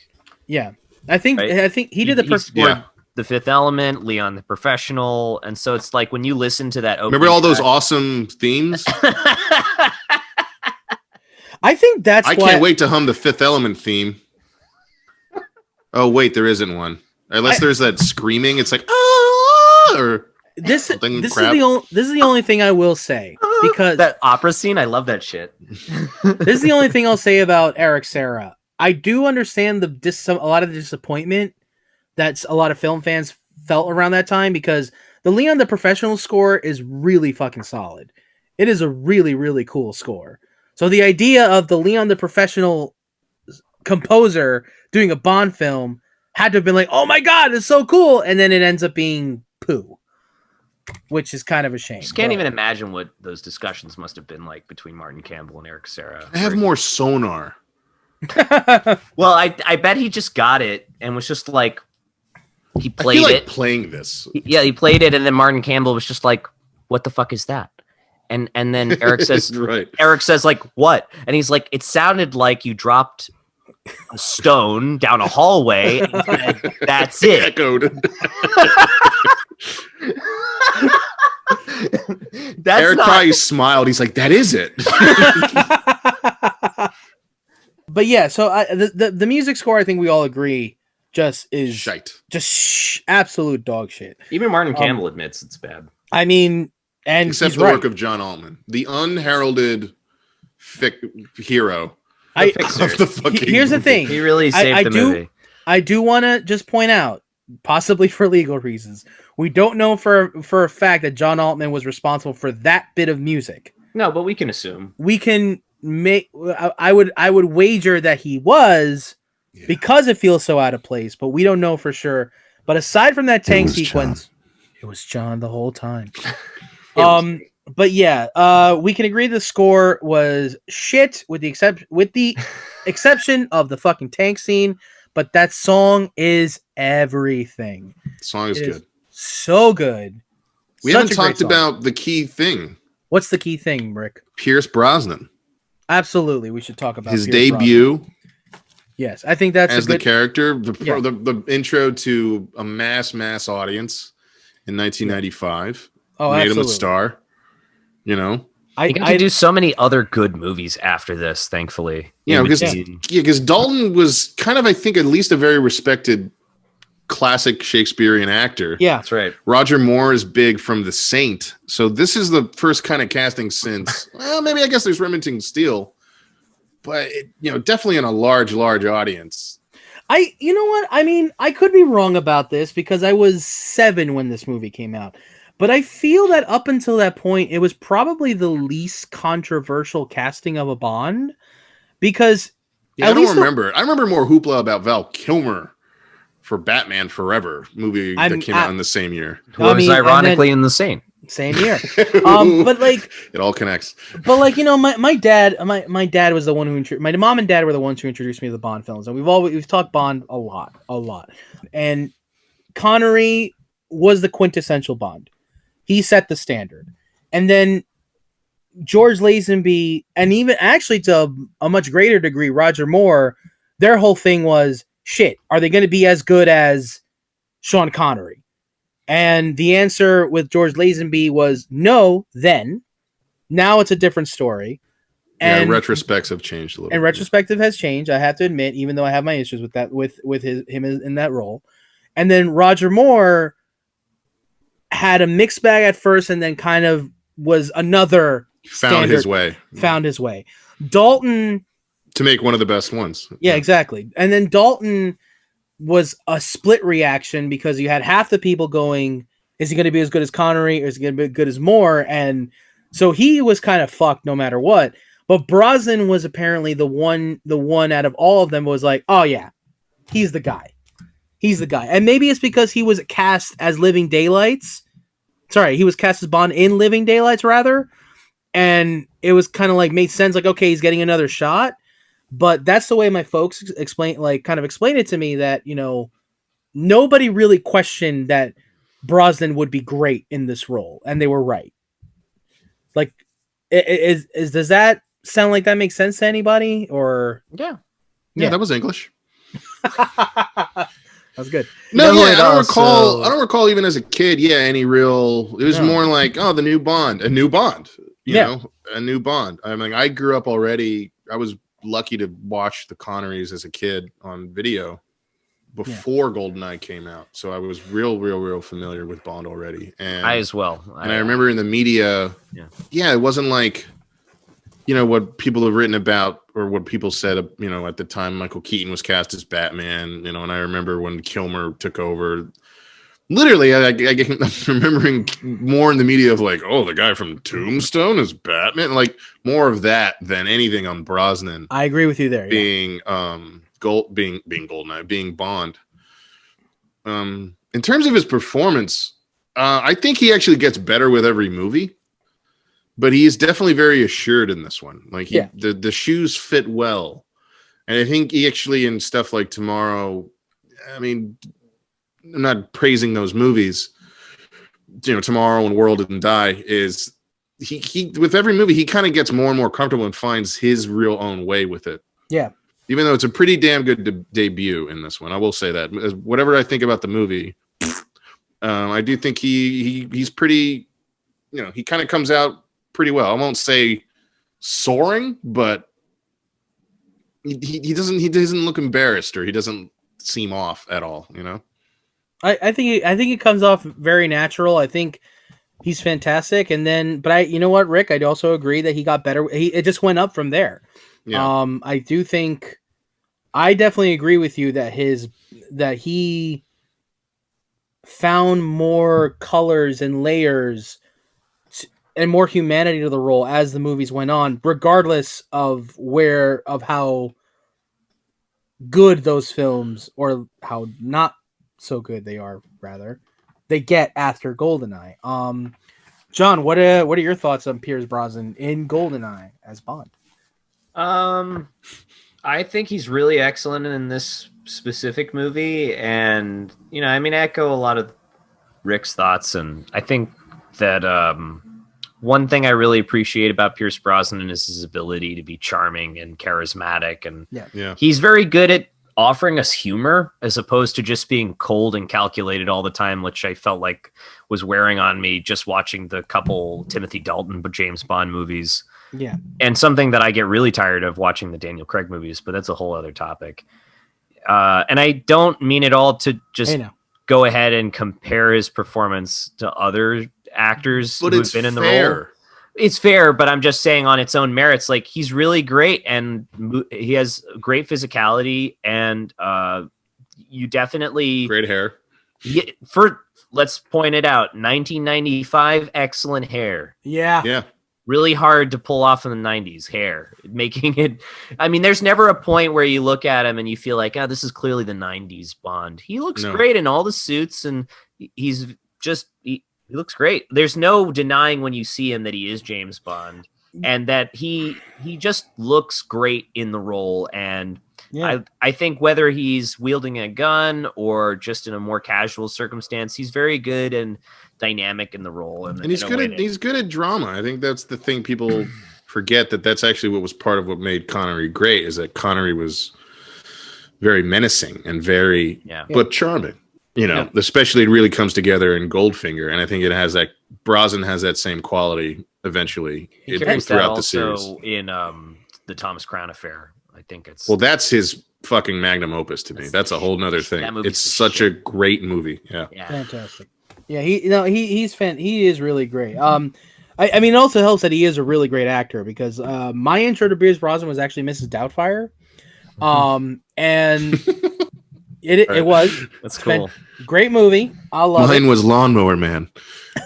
He's so good in comedies, though. Yeah, he is. But the thing Including is, He's a good. I think that's the thing. Yeah. Connery was a good actor, great actor. yeah, And Brosnan is a really good actor. he is a very, very good actor. That's And the thing, you know. you know, like, and usually where I like to, I'm a big fan of looking at when great actors get potentially nothing roles and see what they do with them. And Pierce Brosnan had that in Mrs. Doubtfire. Like, Stuart Dunmire in that movie could have been just like, I mean, even on the page, it's very cookie cutter, very, very like a nothing role, almost like a thankless role. And Well, he's the guy you're rooting against. yeah, but Brosnan like did something with that role where like I did root against him because he's the nemesis, but I was also kind of like in this weird place. Like I'm rooting more for Daniel, but it's not like I don't get why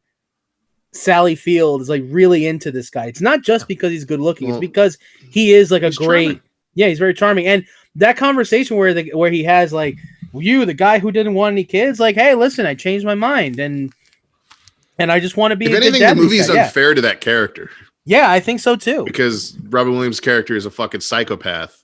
Yeah, I don't even want to talk about that movie right now because there's so many things wrong with the screenplay. But Nothing we- makes any The fucking point, sense. Tony's point though, yeah, is he's a for very sure. winning actor. You watch him in a movie and you root for him kind of immediately, or even when he's villainous, Yeah. he's compelling. you No, know, absolutely. and charming. If anything, he hasn't been utilized enough as a bad guy in films. No, I agree.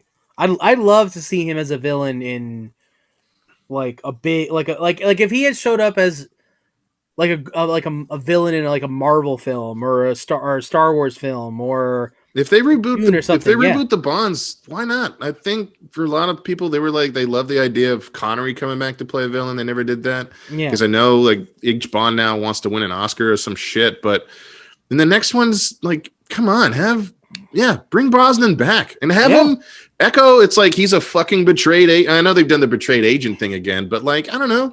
Can you He's a That's all imagine, they You gotta have chip- anymore, though, right? That- Like they just keep doing these stupid revenge movies. guys? Could you imagine They're just so Brosnan? They're so fucking Could you dumb. imagine Brosnan as a fucking villain in a Mission Impossible movie? Bring it, do it. Asking us Yeah, can you imagine like how awesome that would be?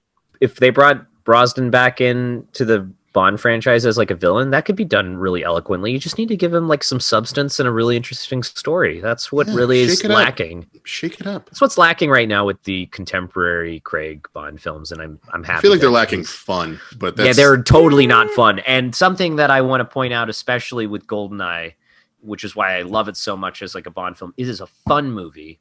It's very focused on the fantasy of being James Bond, Okay. even though sometimes it can't always supply. Like they don't ever do anything with the fucking car.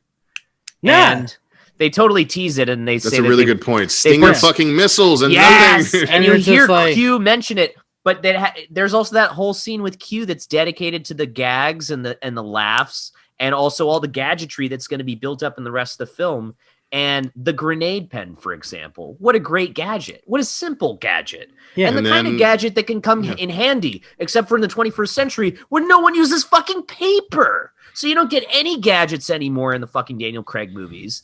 And Remember, it's- that was actually a credit, real quick, to Mission So- Impossible Fallout. Is that Oh, Alec yeah. Baldwin is holding a file, and people were like, "Whoa!" What is that? Paper.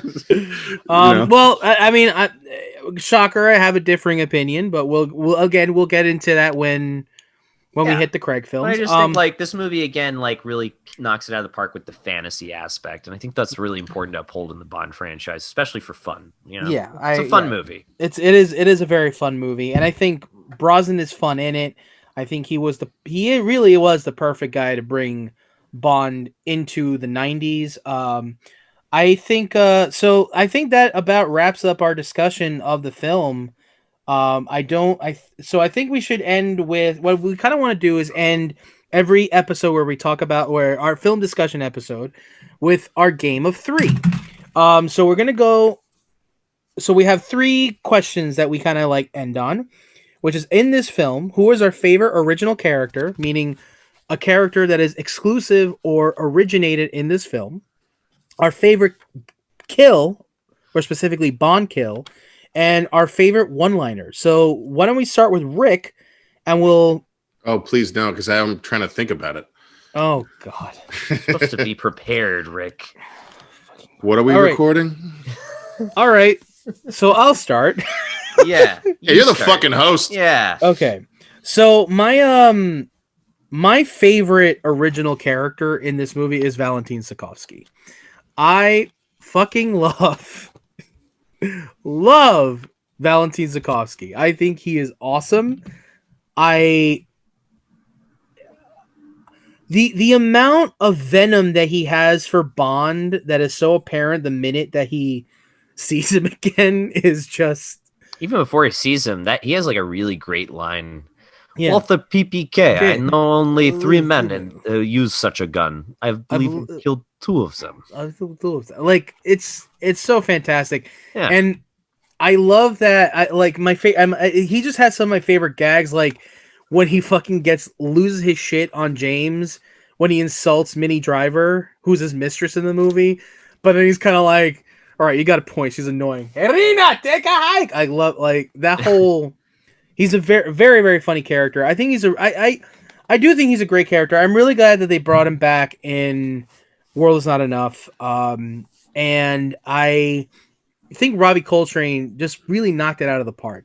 And I think that the reason he's my pick, other than like the mundane reasons, like, oh, he's really funny. He, to me, epitomizes what these character actors do in this movie, where they're in it for a short amount of time, but they're memorable and they know exactly what to do with the role for the scene to have a vibrancy. And I have a better sense of history with these two characters in those handful of scenes, in those what kind of amounts to 5 minutes of screen time, than I do even with Alec Trevelyan and Bond, who have a trajectory. And I think it's just a testament to just how great of an actor Robbie Coltrane is, but I also think that the character is also really, really well written and very, very funny and menacing. A great side character in the tradition of, J.W. Pepper, or except much cooler because J.W. Pepper is kind of annoying.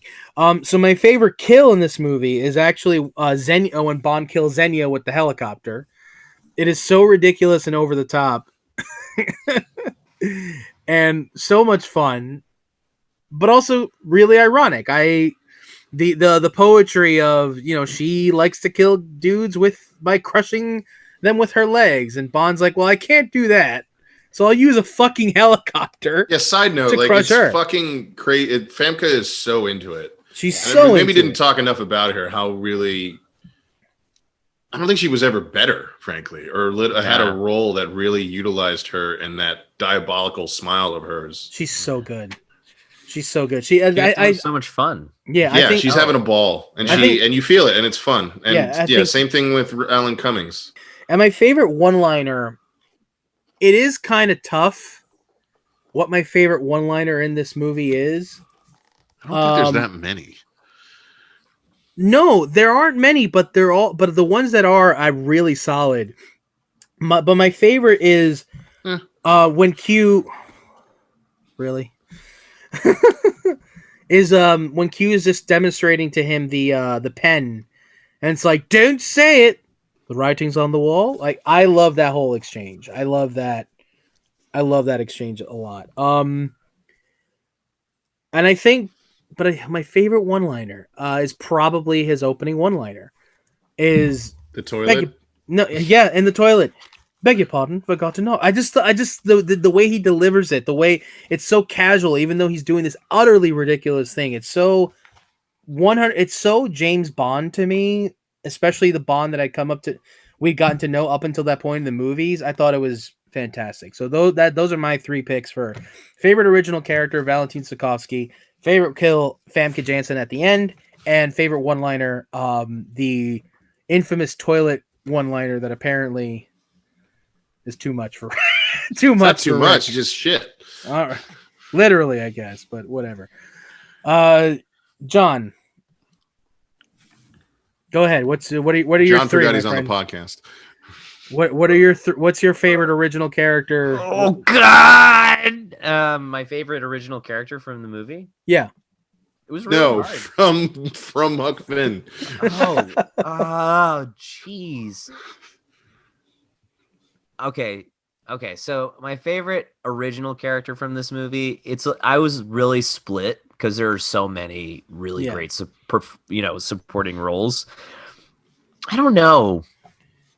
All right, moving on. No. let me say it was really close. It was between Ourumov and Valentin, but I came out deciding I really liked Xenia the most out of all the characters because she just had all those really great moments where, like, when she call her Onatop. No one else in the fucking world has ever called the fucking character Xenia. It's fucking Onatop, for God's sakes, guys. Like, you're not going to call Odd Job like Lewis or whatever the fuck his first name is. It's out of habit from playing the video game because she's just called Xenia. They don't really. Oh, okay, fair enough then. So also, I call Odd Job OJ. So there. Ouch. So I decided I really think Xenia is my favorite original character from this movie. Yeah. And I think because she just steals the show in every scene. She has more of a workable sexual relationship with James Bond than Natalia does, so I buy that easily. And then I found out recently that Famke Janssen broke a rib during that scene in the house. And I gotta just say, like, just hands down, she's just a rock star every fucking moment, like, that she's on. And it's not an easy role to do because you have to be a sadist, you have to be extreme, but it also is kind of a really fun role for an actor to do because you get to let loose, because you get to do things that you don't get to do in real life. And I can see really getting into a role like that. She's smoking hot. I mean, she's the best character in the whole movie for me. And then but not everyone can play that part with the zest, and it's not like a forced kind of zeal. It's not. Really we've seen performances like that where it's like, hey, they're really trying. Good for them. It's like you watch her and you're like, oh my god, like you really believe her. She's hot. And you wanna be with her. Her and Ourumov are a really great pairing, especially in that moment when she shows up at the satellite facility and they break in and radar. Whatever. She goes to the satellite, giant dish in Russia. Radar. They go to the facility and she guns everybody down. Fuck you. She guns everybody down, and then she's just there like, she loves it. She's loving it. And then they pan over to Ourumov for that beat, where he's just looking at her like, did I hire the right person? Right. Or did I? And then goes right back to work. I definitely wonder whether she's killed a couple people. That role, like, it's pretty wonderful. Oh boy. And I think just like standout performance, even next to all the other great supportings. I even thought about Judi Dench as being maybe the best acting performance out of the movie, but she's just a vet, and she just holds those close-ups with such tenacity and skill, and like there's just no denying she's gonna come back for the next movie. She leaves such an impression. She's only on screen for a few minutes. I think she has the best scene in the movie. Yeah, frankly. Yeah, Randy Dinosaur. Yeah, because the thing is that it's good. It's a moment that acknowledges some of the more problematic elements of the Bond films up until that point. Yeah, but does it in a way that doesn't change Bond as a character. He gets called out, but also she understands, like, listen, I don't like you. But that doesn't mean I don't want to, but you shouldn't think for a second that means I'm gonna do what you do, and because I don't like someone, I'm just gonna dismiss you. Like, no. Yeah. I have no problem sending you to her death, but I'm not gonna do it just because I fucking want to do it. Like, she is so awesome in that scene, and she is by far my favorite M. No question. No question. Judi Dench is everything in this movie. And I think, you know what? I take back my pick for best one-liner. She's got the best one-liner. Unlike the American government, I don't like to get my bad news from CNN. How fucking timely is that? I don't like that. Well, I don't like you. As an American. I think it's fantastic. All right, what else was I supposed to list off? Your favorite kill and your favorite one-liner. Okay, my favorite kill is when Aramov shoots that guy in cold blood in the beginning of the movie. It's the funniest thing. It makes me laugh. For the shooting the tank? No, when he he says, "Don't shoot, you'll blow the gas tanks." And then one of the guys That's good. You did that well. Thank you. I've seen it so many fucking times. The guy's just standing there shaking, fires, and then just cut to Aramov, just no feelings, just fuck you. And then just he gives a kind of great look of like, I fucking told you. Yeah, and, it's just so deliberate and quick. It's like so funny. And just that whole beat is so earnest and great, and it sets a great tone. And you also learn really quickly who Aramov is out of that scene when he does that. He's like a no problem wasting off his own guys. I would have liked more usage of him in the screenplay, of his kind of bring back the Soviet power belief it seemed. That's what it seemed to be. Oh, I mean, but they don't really utilize it. I didn't think he was an idealist. Trevalion has to take over. I didn't look at him as a separatist or an idealist. He just seemed to want to make away with the cash and run like Sean Bon Jovi. Yeah, fair enough. Yeah. And so, what's your favorite one-liner? It's a tie. Okay, it's a tie. That's the line. No, that would be funny. His tie. It's funny, a tie. But that's it's a tie. She's like, "What's on your shirt, Mr. Bond?" It's a tie. What is this dialogue? This is dumb. This is a dumb joke. This is a dumb movie. And yet still better than View to a Kill. It's a tie between Oramov in the tank chase. Funny, you can tell he was in the running to be my favorite character, and then he ended up falling at the wayside because I realized like all the best moments belong to Famke Jensen. But he has some great moments, and I think my favorite line is a tie between "Use the bumper, that's what it's for," because it's a really weird. You couldn't really recontextualize it in any other way than it's for hitting people. And then the other being "Stand by Your Man," which is sang by Minnie Driver in the background of the scene. Yeah, random cameo. Because for one, what the fuck is that song doing in this movie? What is she doing in the movie? Exactly. It's so much about that moment blows my fucking mind. She showed up for a day to be dismissed after, like, she had a half day. She didn't. It's not her voice. No. Well, I think it is. I think she's. Oh, maybe. Okay, yeah, all right. Because I think they had to let her have her voice because she's a paid SAG actress. I think actually she is singing, and she's doing a great job of singing poorly. Yeah, I mean, she's so funny. Yeah, she's fantastic, and I think it's such a wonderful, sweet, quick little cameo. And that's probably it's a tie between those two lines. Yeah, it's great choices. So Rick, who is your favorite original character? I mean, it's Famke. I mean, it's on a top. She's just like everything we've said. It's Xenia. The movie comes alive when she is on the screen. All right, fantastic. You're just so intrigued by her in all the best ways of a Bond henchwoman, henchperson. You know, that you're just like, whoa. And and they make her look. She looks like a vampire that loves it. Like, yeah. Her white. She kind of has a white shade to her complexion, or maybe it's the makeup, or maybe it's the fact that it's like black. It's like black hair and black lipstick. Her look is just. I just had a thought. What if? Well, I was talking.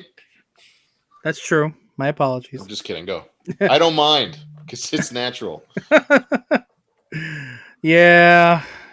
Go. Yeah. Yeah. Discussions are natural. Yeah. I just had a thought. Like, imagine Famke Janssen in the '91 Dracula movie as fucking Mina or as one of the brides. She would have fit in. Yeah. You mean which one? The Bram Stoker's Dracula. Oh, the I don't know about Mina, but she probably would have killed it as Lucy. She would have done much better than Winona. Maybe a little too. She may be a little too much for Mina, frankly. I don't know. Maybe. I think of her more as the Lucy. Maybe. You know what? I think you're right. I just don't see Gary Oldman. I would actually think she would overpower Gary Oldman. She would have done a better Harker. She would have definitely overpowered Keanu. No shit. She would have done a better. Respect to Keanu, but she would have done a much. His finest. It's not his finest hour. Anybody could have done a better Harker. I would have preferred B. Arthur as John Harker in that movie than Keanu. I'd have preferred B. Arthur as Dracula. No. It's like Ma. All right, so Famke is your favorite original character. For all the reasons we've talked about, she's just truly stellar in the movie. It's a shame she never got a part like it again. At least that I'm aware of.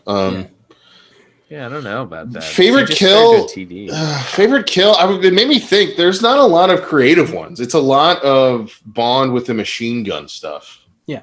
In this one. It's like, I mean, hey, listen, if you have a favorite action beat, that works too.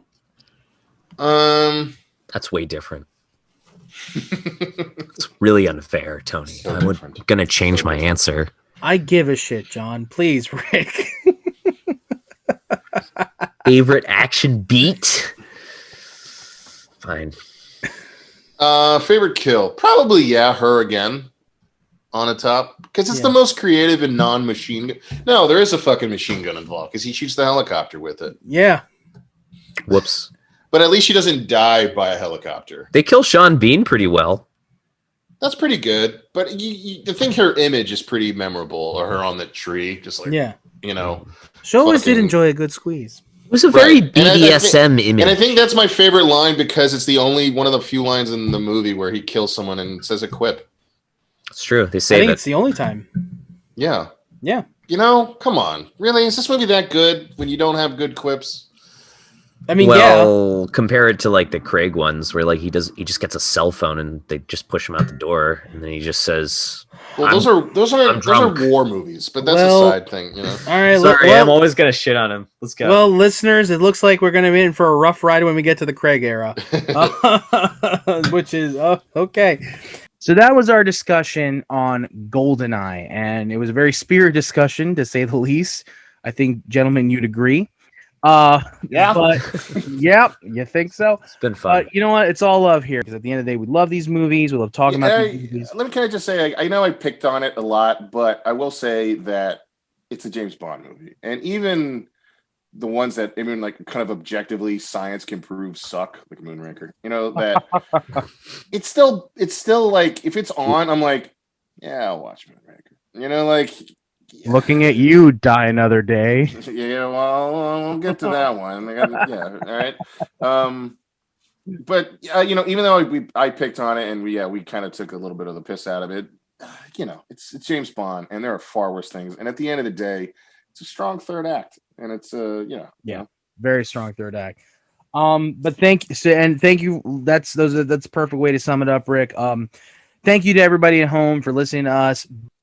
You Know His Name will return with Martin Campbell. You Only Bond Twice. Now, Martin Campbell is not the first director to direct multiple Bond films, but he still has a special place because he has directed two of the most transformative Bond films. With GoldenEye and with Casino Royale, he's introed to James Bond, so I can't wait to get into the discussion with you guys. It's going to be a good one. So, everybody, please stay safe out there, and remember, nobody does it better. Good night.